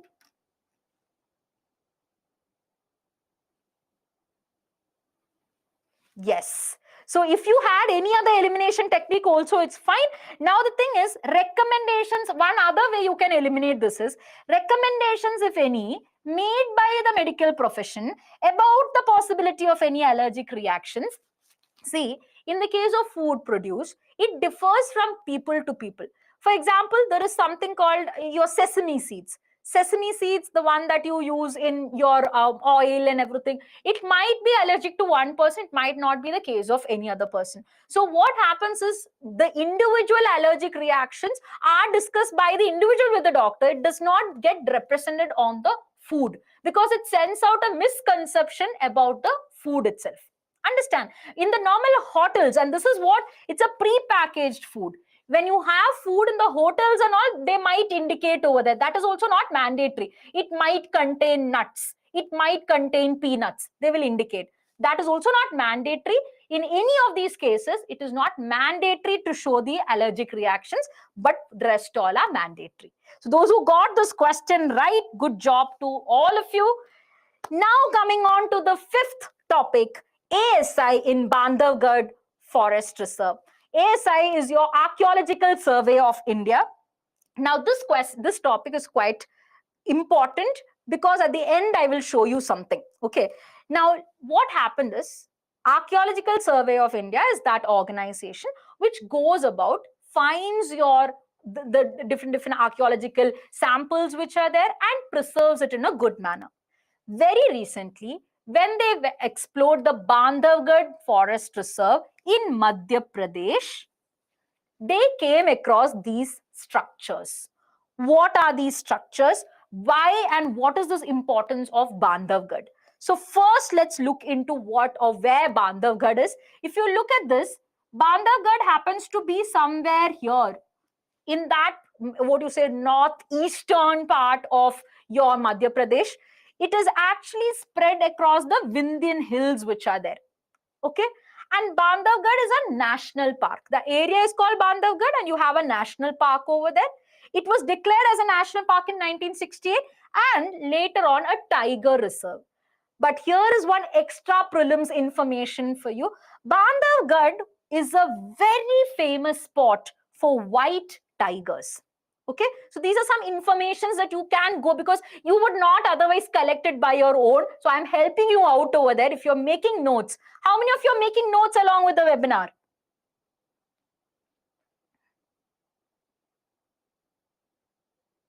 Perfect. Lot of you. You guys actually motivate me to keep giving you these kind of informations, because if you're putting it along with this, no, it's very easy to put it like right there into your notes and it's done and dusted. So Bandhavgarh is actually very, very famous for your white tigers. And this was the hunting preserve of your Maharaja of Rewa. So this is an area which is quite important from an ecological point of view. And now when they discovered these structures over there, now it has become important from a historical point of view. What they have discovered over here are 26 Buddhist caves primarily. So now taking us back to the idea that in the beginning of Buddhism in India, you have a sect called as the Mahayana sect. Mahayana is the more popular widespread sect. Sect means category of Buddhism. And what they did is that they believed that, okay, you have to worship the Buddha in several forms. Now for worshipping it, whenever they got a space, they either carved out caves or they created structures where you could go and pray. Like this, so in the Bandhavgarh area, there were 26 Buddhist caves. And when Archaeological Survey of India went and checked it, they understood this is as old as 2nd and 5th century BC. It is before Christ. That is that very, very old kind of structures. And they also got proof from the inscriptions over there that it belonged to Mahayana sect of Buddhism. Now, the importance of this rise from the fact that when you check the date, when they see and look at how old it is almost at the same time that the Ajanta caves, which were much more elaborate caves of Buddha that were there, which was there in Maharashtra. These caves were constructed along the same time as the Ajanta caves. So thus meaning the idea that point itself, such early times itself, Buddhism was spread in Madhya Pradesh, in Maharashtra, in all of the central Indian region. It was spread in a massive way. Along with this, they have found one other thing. They have found a Buddhist pillar. You all know in the olden times, they would just construct pillars. They would put inscriptions on it based on the kings who were there, based on the places that were there. And like this, when they looked at this Bandhavgarh region here in this specific area, they found out Buddhist pillars which are having 2nd and 3rd century inscriptions in Brahmi script. What are Brahmi script? For example, those who are aware of this, your Sanskrit, your Tamil, these languages and all have a certain kind of script. Script is the way it is written. It is all derived from the script called as Brahmi script. So for example, if I'm writing some letter like this, that is a kind of script it has. And the Brahmi script is one of the oldest scripts in India, from where all these other languages have derived its script. So when they found this pillar, it is much more interesting to them. Why? Because now they can understand from what time onwards this Brahmi script was there. Okay, and in this they have mentioned the place names. You don't have to know the place names, but just get familiarized with these names. There is Kaushami, Mathura, Parvata, Vejabharata, and Saptanairika. These all place names were seen on the pillar inscriptions, and the names of kings like Bhimsena, Maharaja Potasri, and Bhattadeva, these were all mentioned in this one pillar that was found from there. Now, the archaeological survey, the archaeologists in ASI believe that these structures that they have found will help in determining the history of the Baghelkhand region. Baghelkhand is basically this marked area. Can you all see that orange highlighting part which is there? Baghelkhand is basically some part of this Madhya Pradesh along with a little bit part of UP on the top. This area has a very rich history, but we do not know much about it. So the ASI people believe that this inscription will help us understand this history. Now, until here is the topic related to it. Is it clear to all of you? Okay. Now, what I'm going to share with you, I would say in this webinar, this is the most special thing I can give it to you. Why?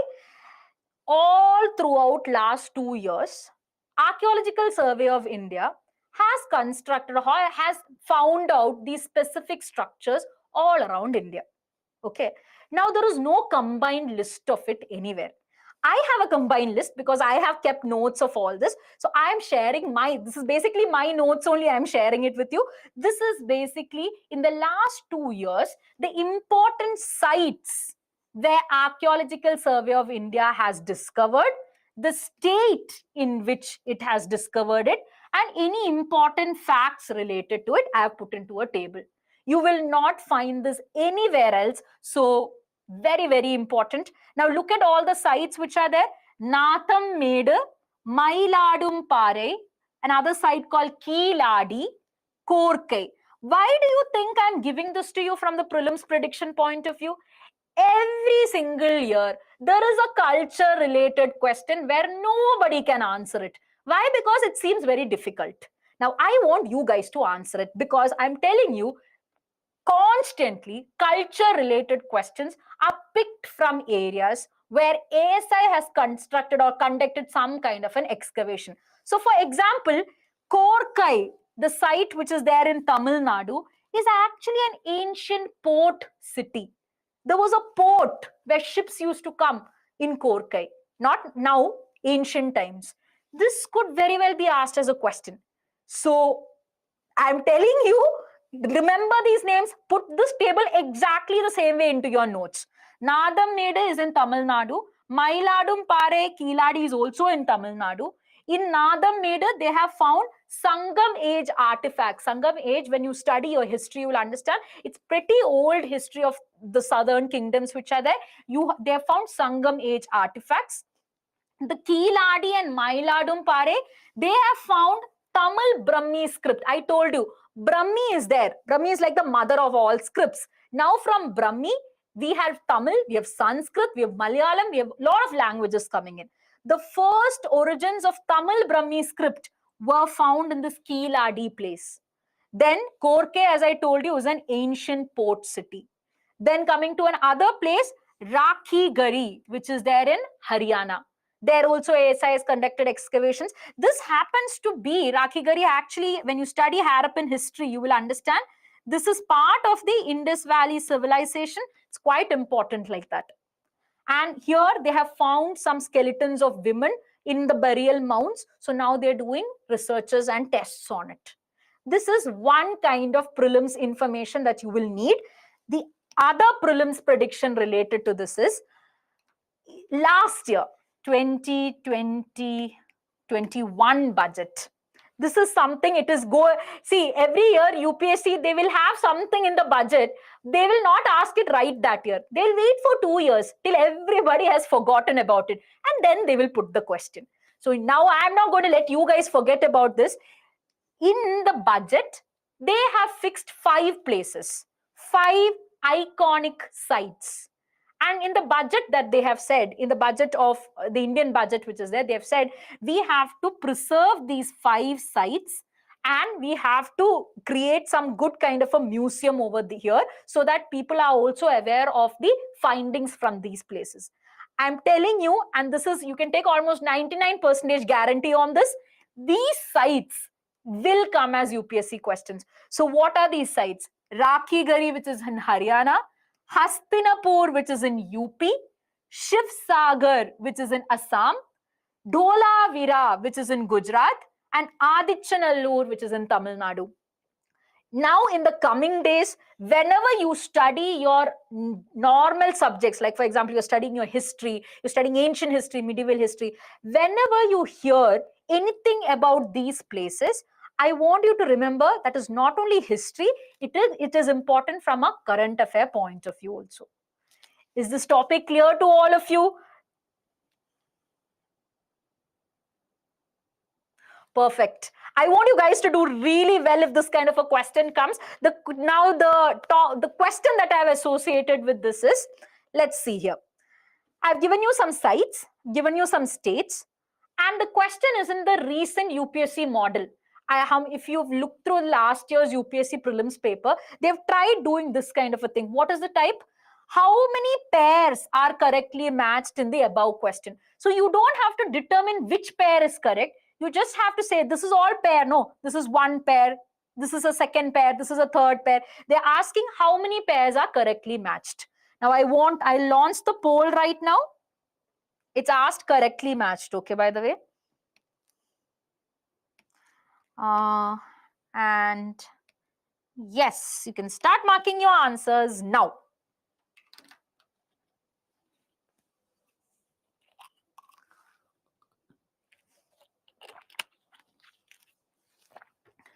Look at the place names, guys. Which are correctly matched is asked. Look at all the place names and mark correctly.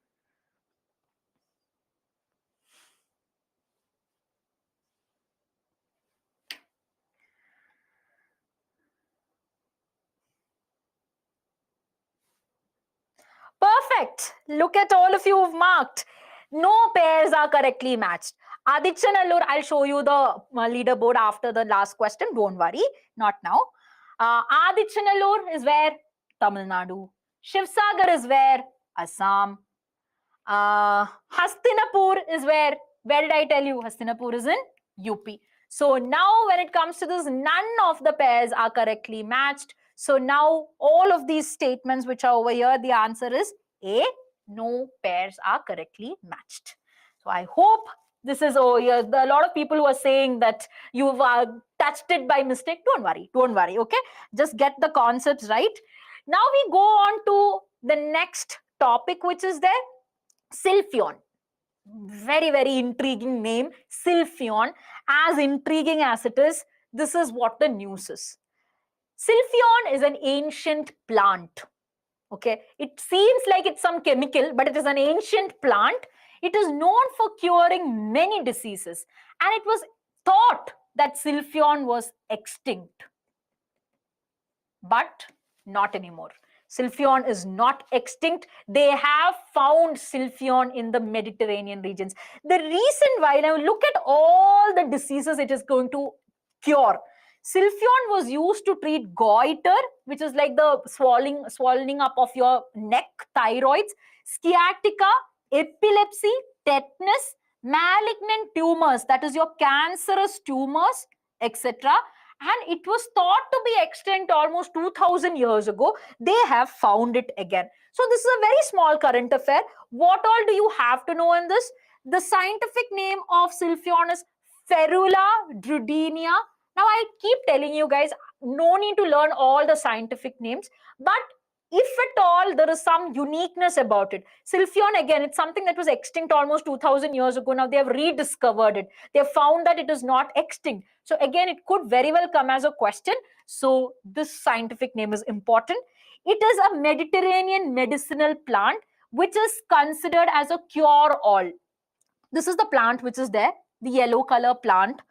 It's actually used as a spice, perfume, aphrodisiac, contraceptive, and medicine. So spice you understand, perfume you understand, aphrodisiac means the kind of components that can increase the libido of people. Libido means the sexual drive of people. Contraceptive you understand, medicine. Now it can be used in all these different aspects.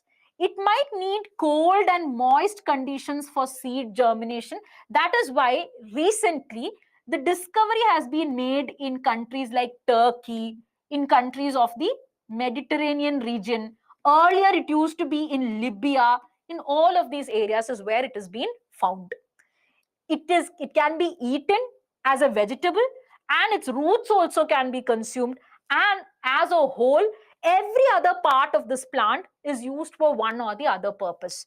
And times this plant was also used to preserve the lentils, which is your dal like thing, dal pulses. Okay, so in all of these cases it is being used. Now let me ask you a question. Does this have anything to do with India? No, it is not going to be from the Indian perspective that is important, but from the perspective that it is a cure-all medicine.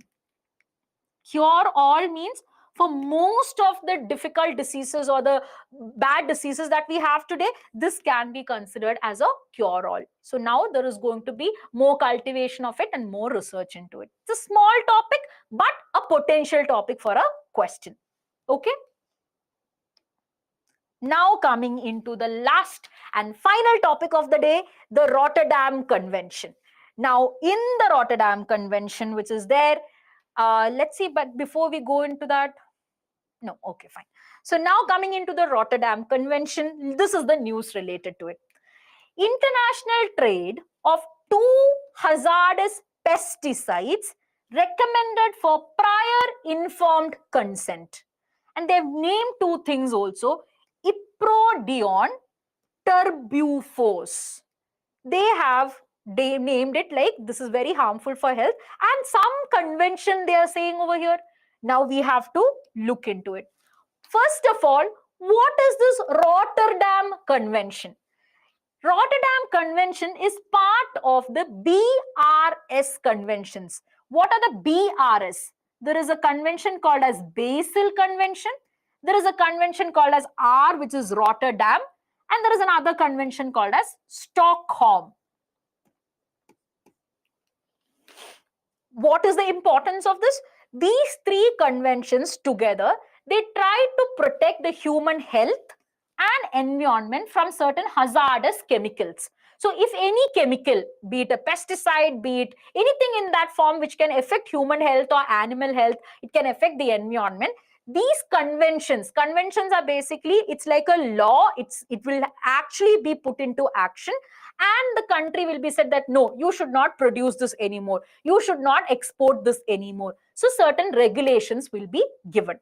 Now, the Rotterdam Convention on the Prior Informed Consent Procedure is the full name for it.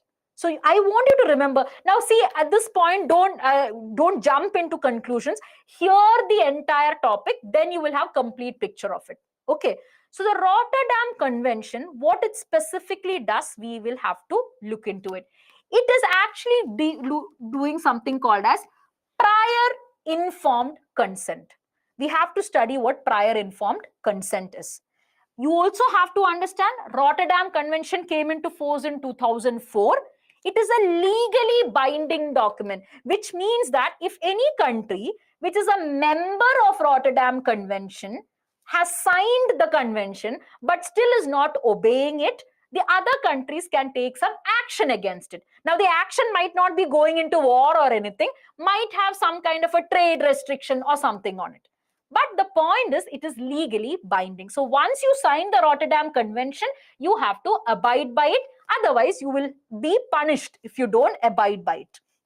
Now, India is a member of this convention since 2006. Now, I want you to understand one more thing. India is a member of all of these conventions: Basel, Rotterdam, and Stockholm. Okay, all of these conventions, India is a member of it. Now, coming into what Rotterdam Convention actually does. Here, hear me out first. In the Rotterdam Convention, I told you it's a convention. Convention means it's a group, it's a meeting that happens, and they have a set of rules. Now, in the set of rules, in the Rotterdam Convention, they have something called as Annex 3 chemicals. Annex 3 chemicals means in a list. Annex means what? At the end of every law behind it, you will see something called as Annex 1, Annex 2. In the Rotterdam Convention, they have something called as Annex 3 chemicals. In that Annex 3, there are a set of almost 54 chemicals. Why are they put? What is so important about these 54 chemicals? Now, in these 54 chemicals, you have pesticides, insecticides, and your industrial chemicals. What basically they are trying to do over here is, if a specific chemical is listed under the Annex 3 of the Rotterdam Convention, before you try to import that chemical or export that chemical, you should have the permission taken in from that country where you are importing it. So, for example, I am in the case of India, if a certain chemical is put under this Annex 3, and India is a signatory of Rotterdam Convention, there's some kind of a trade between India and Canada, and before Canada sends that chemical A, okay, to India, it will have to take the prior informed consent. Prior means before you import it, you ask India, okay, are you guys okay with us sending that pesticide over? Are you guys okay with that chemical coming to your country? So India, if it says okay, fine, you can import it over here. If India says not okay, they cannot import it to India. This is the idea. So it is basically your prior informed consent is a mechanism for formally obtaining and disseminating the decisions of importing parties on their willingness to receive future shipments of hazardous chemicals. Why do you think you need prior informed consent? See, you have a chemical. Now, we might think, yeah, chemical means, and it's there in the Annex 3, so it might be quite dangerous. So everybody will not, they will be like, no, don't send it in to us. But then, very surprisingly, there are a lot of developing countries where you need cheap insecticides, cheap pesticides. So what happens is, they are ready to import these hazardous chemicals, and India being one among those countries. And this is the importance for this. Why? Because when you are signatory of this, it is, in the case of the Annex 3 chemicals, nobody is banning any chemical. You're just asking the other country, are you all right with us sending off this product? So in the first place itself, once you get the prior informed consent, the exporting country can be, hey, we ask their permission only and we send this chemical over there. And India can be like, yeah, we need this chemical, we need it as an insecticide. So it becomes a very formal process. And this process is being derived from, in 1989, your United Nations Environment Program and your Food and Agricultural Organization, they are the first one who came with this idea that, okay, before you send something to someone, you should have prior informed consent. So Rotterdam Convention just made it into a very formal mechanism. Is it clear until now? Now we have to go into the current affair. That is why, is it clear until now? Yes. Now coming into the current affair. Now you clearly understood this, right? So you have a Rotterdam Convention. The moment you put a chemical under Annex 3, then it becomes you should have prior informed consent regarding it. Very recently, 2 new hazardous pesticides were recommended for prior informed consent, which means what? They have put these 2 pesticides or these 2 chemicals into your Annex 3. Which are these chemicals? Iprodion terbufos. Iprodion is a fungicide, means it is used to kill fungus on what all things? On vines, trees, and vegetables. And it was found that it is carcinogenic, means it is cancer causing, and it can be quite toxic for reproduction. Okay. Now keep all these points in mind, and I'll tell you a very shocking fact after this. Then you have another chemical called as terbufos, which is a soil insecticide. Soil insecticide means in the soil you have certain unwanted insects which affect the plant. You put terbufos and it gets eliminated. And it is commonly used on sorghum, which is a plant that it is there in India, maize, beetroot, potatoes, etc. This is seen to have a much more higher risk on the aquatic organisms because of its toxicity. Now, both of these chemicals, now it is there in the Rotterdam Conventions Annex 3, the entire world has agreed on the fact that it is quite hazardous and you need prior informed consent. But India, in 2015, as per the recommendations of Anupam Verma Committee, has said it's all right to use all this. It's all right to use Iprodion and it's all right to use terbufos. And it so happens, India is the largest importer of terbufos, which is that second chemical which is there. Now it so happens that, see, now nothing is getting banned or anything, but it has brought into the idea that we are using such dangerous chemicals, which even the Rotterdam Convention has put into its prior informed consent list. So now we have to take measures to say that, okay, we also don't need this over here. But right now, these 2 chemicals are widely used in the agriculture of India. This is the implication of Rotterdam Convention and this current news in our UPSC aspect. Okay, is this clear till now? Yes. Now coming into another thing, today's class, I told you, those who attended today's class have quite an advantage. Why? Because I'm sharing a lot of things that I have accumulated over the time. Now again, this is the prelims prediction from this area. If you look at the last 3 years of UPSC question, every year they either ask Basel, Stockholm, Rotterdam, they keep changing and asking. So I've just put the other 2 conventions over here, which is your Basel and Stockholm. The Basel Convention, what it tries to do is transboundary movement of hazardous waste. Sometimes when you have all these different factories and all, you will have very dangerous waste materials coming out. In the earlier times, you know what these developed countries used to do? Developed countries would be like, okay, fine, we'll give you some money to the developing countries. We have some waste over here. Do you mind taking it? Developing country will be like, okay, fine, money, you go send it. And these countries would go and dump this hazardous waste into your developing countries. Basel Convention came and said that, guys, you cannot do this.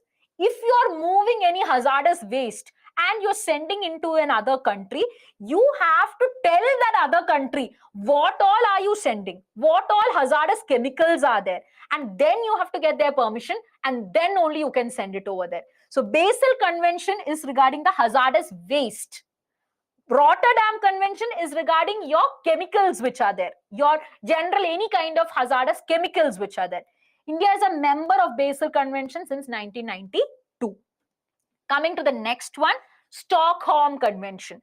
Stockholm Convention is regarding your persistent organic pollutants. Means earlier I told you what? I told you Rotterdam is for all the different kinds of chemicals. Now even in those chemicals, there are some components which are POPs, which means they remain in the environment much longer. they are very harmful for the human body. Why? Because from one organism to other organism, it keeps moving. So for example, if there is a chicken and the chicken has consumed this pop through some grass or something, and when I eat the chicken, that chemical stays within me. Normally in other case, the other chemicals and all, they break down through the body. What happens is, in the case of these pops, they are persistent. Persistent means what? They will not go like that. They will keep on getting magnified into the other bodies. So Stockholm is specifically for persistent organic pollutants. In that, you have Annex A, B, C chemicals. You don't have to look into the details of it, but understand Annex 3 is for Rotterdam, Annex A, B, C is for Stockholm. And India is a member of it since 2006. Is this table clear to all of you?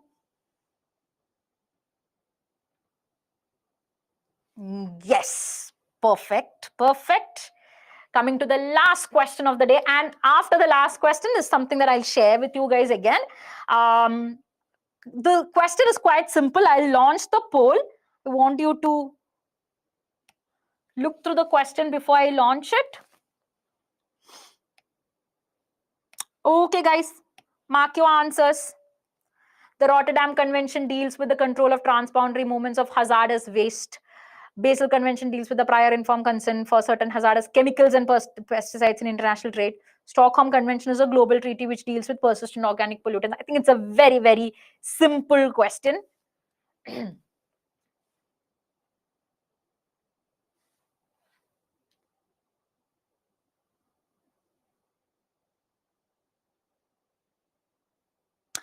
Perfect. Almost 71% of you have marked the right answer, which is your option. Oh, let me show the leaderboard right away. Otherwise, you all will pounce on me.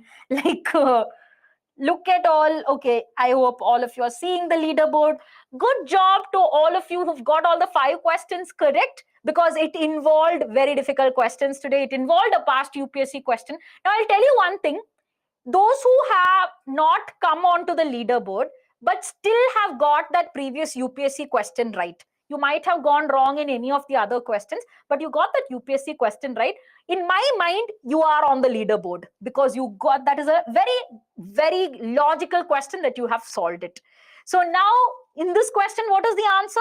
The Rotterdam deals with, is it the Rotterdam that deals with it? No. Your Basel Convention deals with the control of transboundary movements of hazardous waste. Your next convention, which is having the prior informed consent, that is, and prior informed consent for chemicals and pesticides, that is your Rotterdam. And the only statement which is right is your Stockholm Convention is for persistent organic pollutants. And this is your answer. 3, only option B. Now coming into the final thing that I told you. Again, okay, I'll give you the context. A lot of times when I take webinars, I get so many questions from you guys asking, how do I make notes of the current affairs? How do I remember all of this? How do I make notes in a very crisp manner? I have notes, almost 3 notebooks are full of current affairs. What do I do with it? What I've put over here is today's topics. I have just shown you, if I were to make the note of it, how would I have made?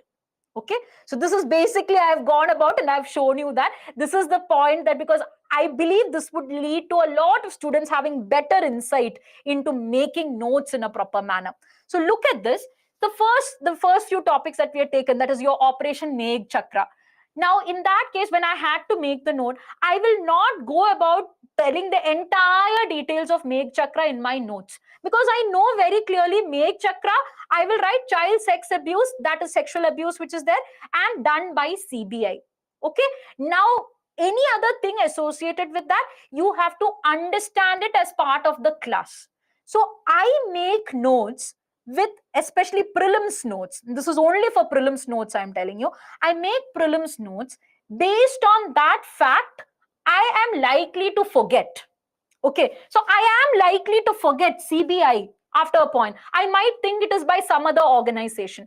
I am likely to forget photo DNA is by Microsoft. So in your prelims current affair notes, and ideally I will not be writing like 1 2 3, because I have told this to my students even earlier. When you make your current affair notes, take a notebook, divide it into sections, like for example government schemes, environment, science and technology, polity related things. So Operation Megh Chakra and your photo DNA and all will go under government schemes.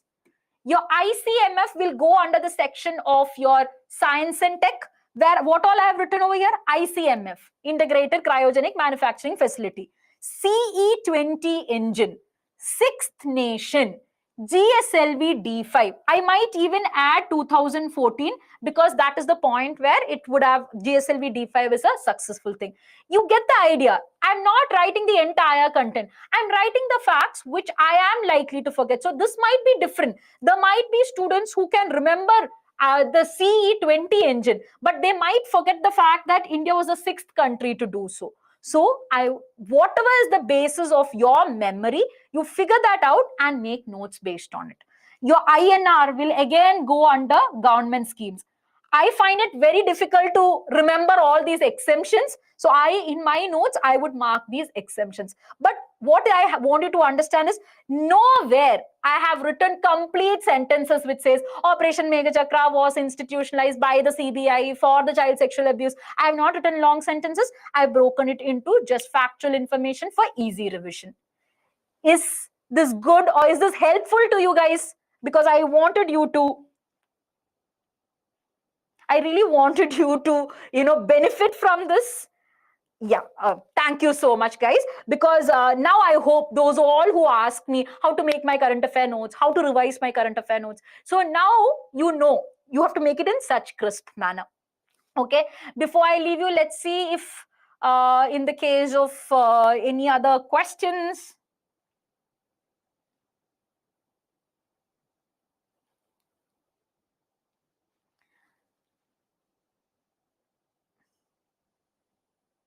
Shankar, yes, if no other conditions are satisfied in 20 to 24 weeks, it is possible to terminate pregnancy. In 20 to 24 weeks, if you get the advice of 2 doctors, you can terminate the pregnancy.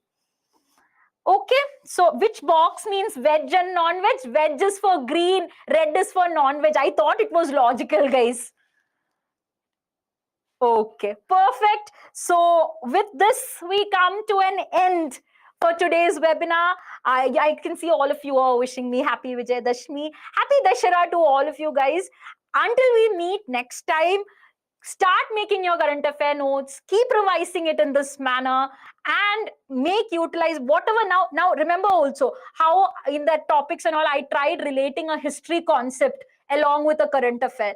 Keep this in mind. Okay, so whenever you attend classes, also think in this perspective. Make your classes interesting like that.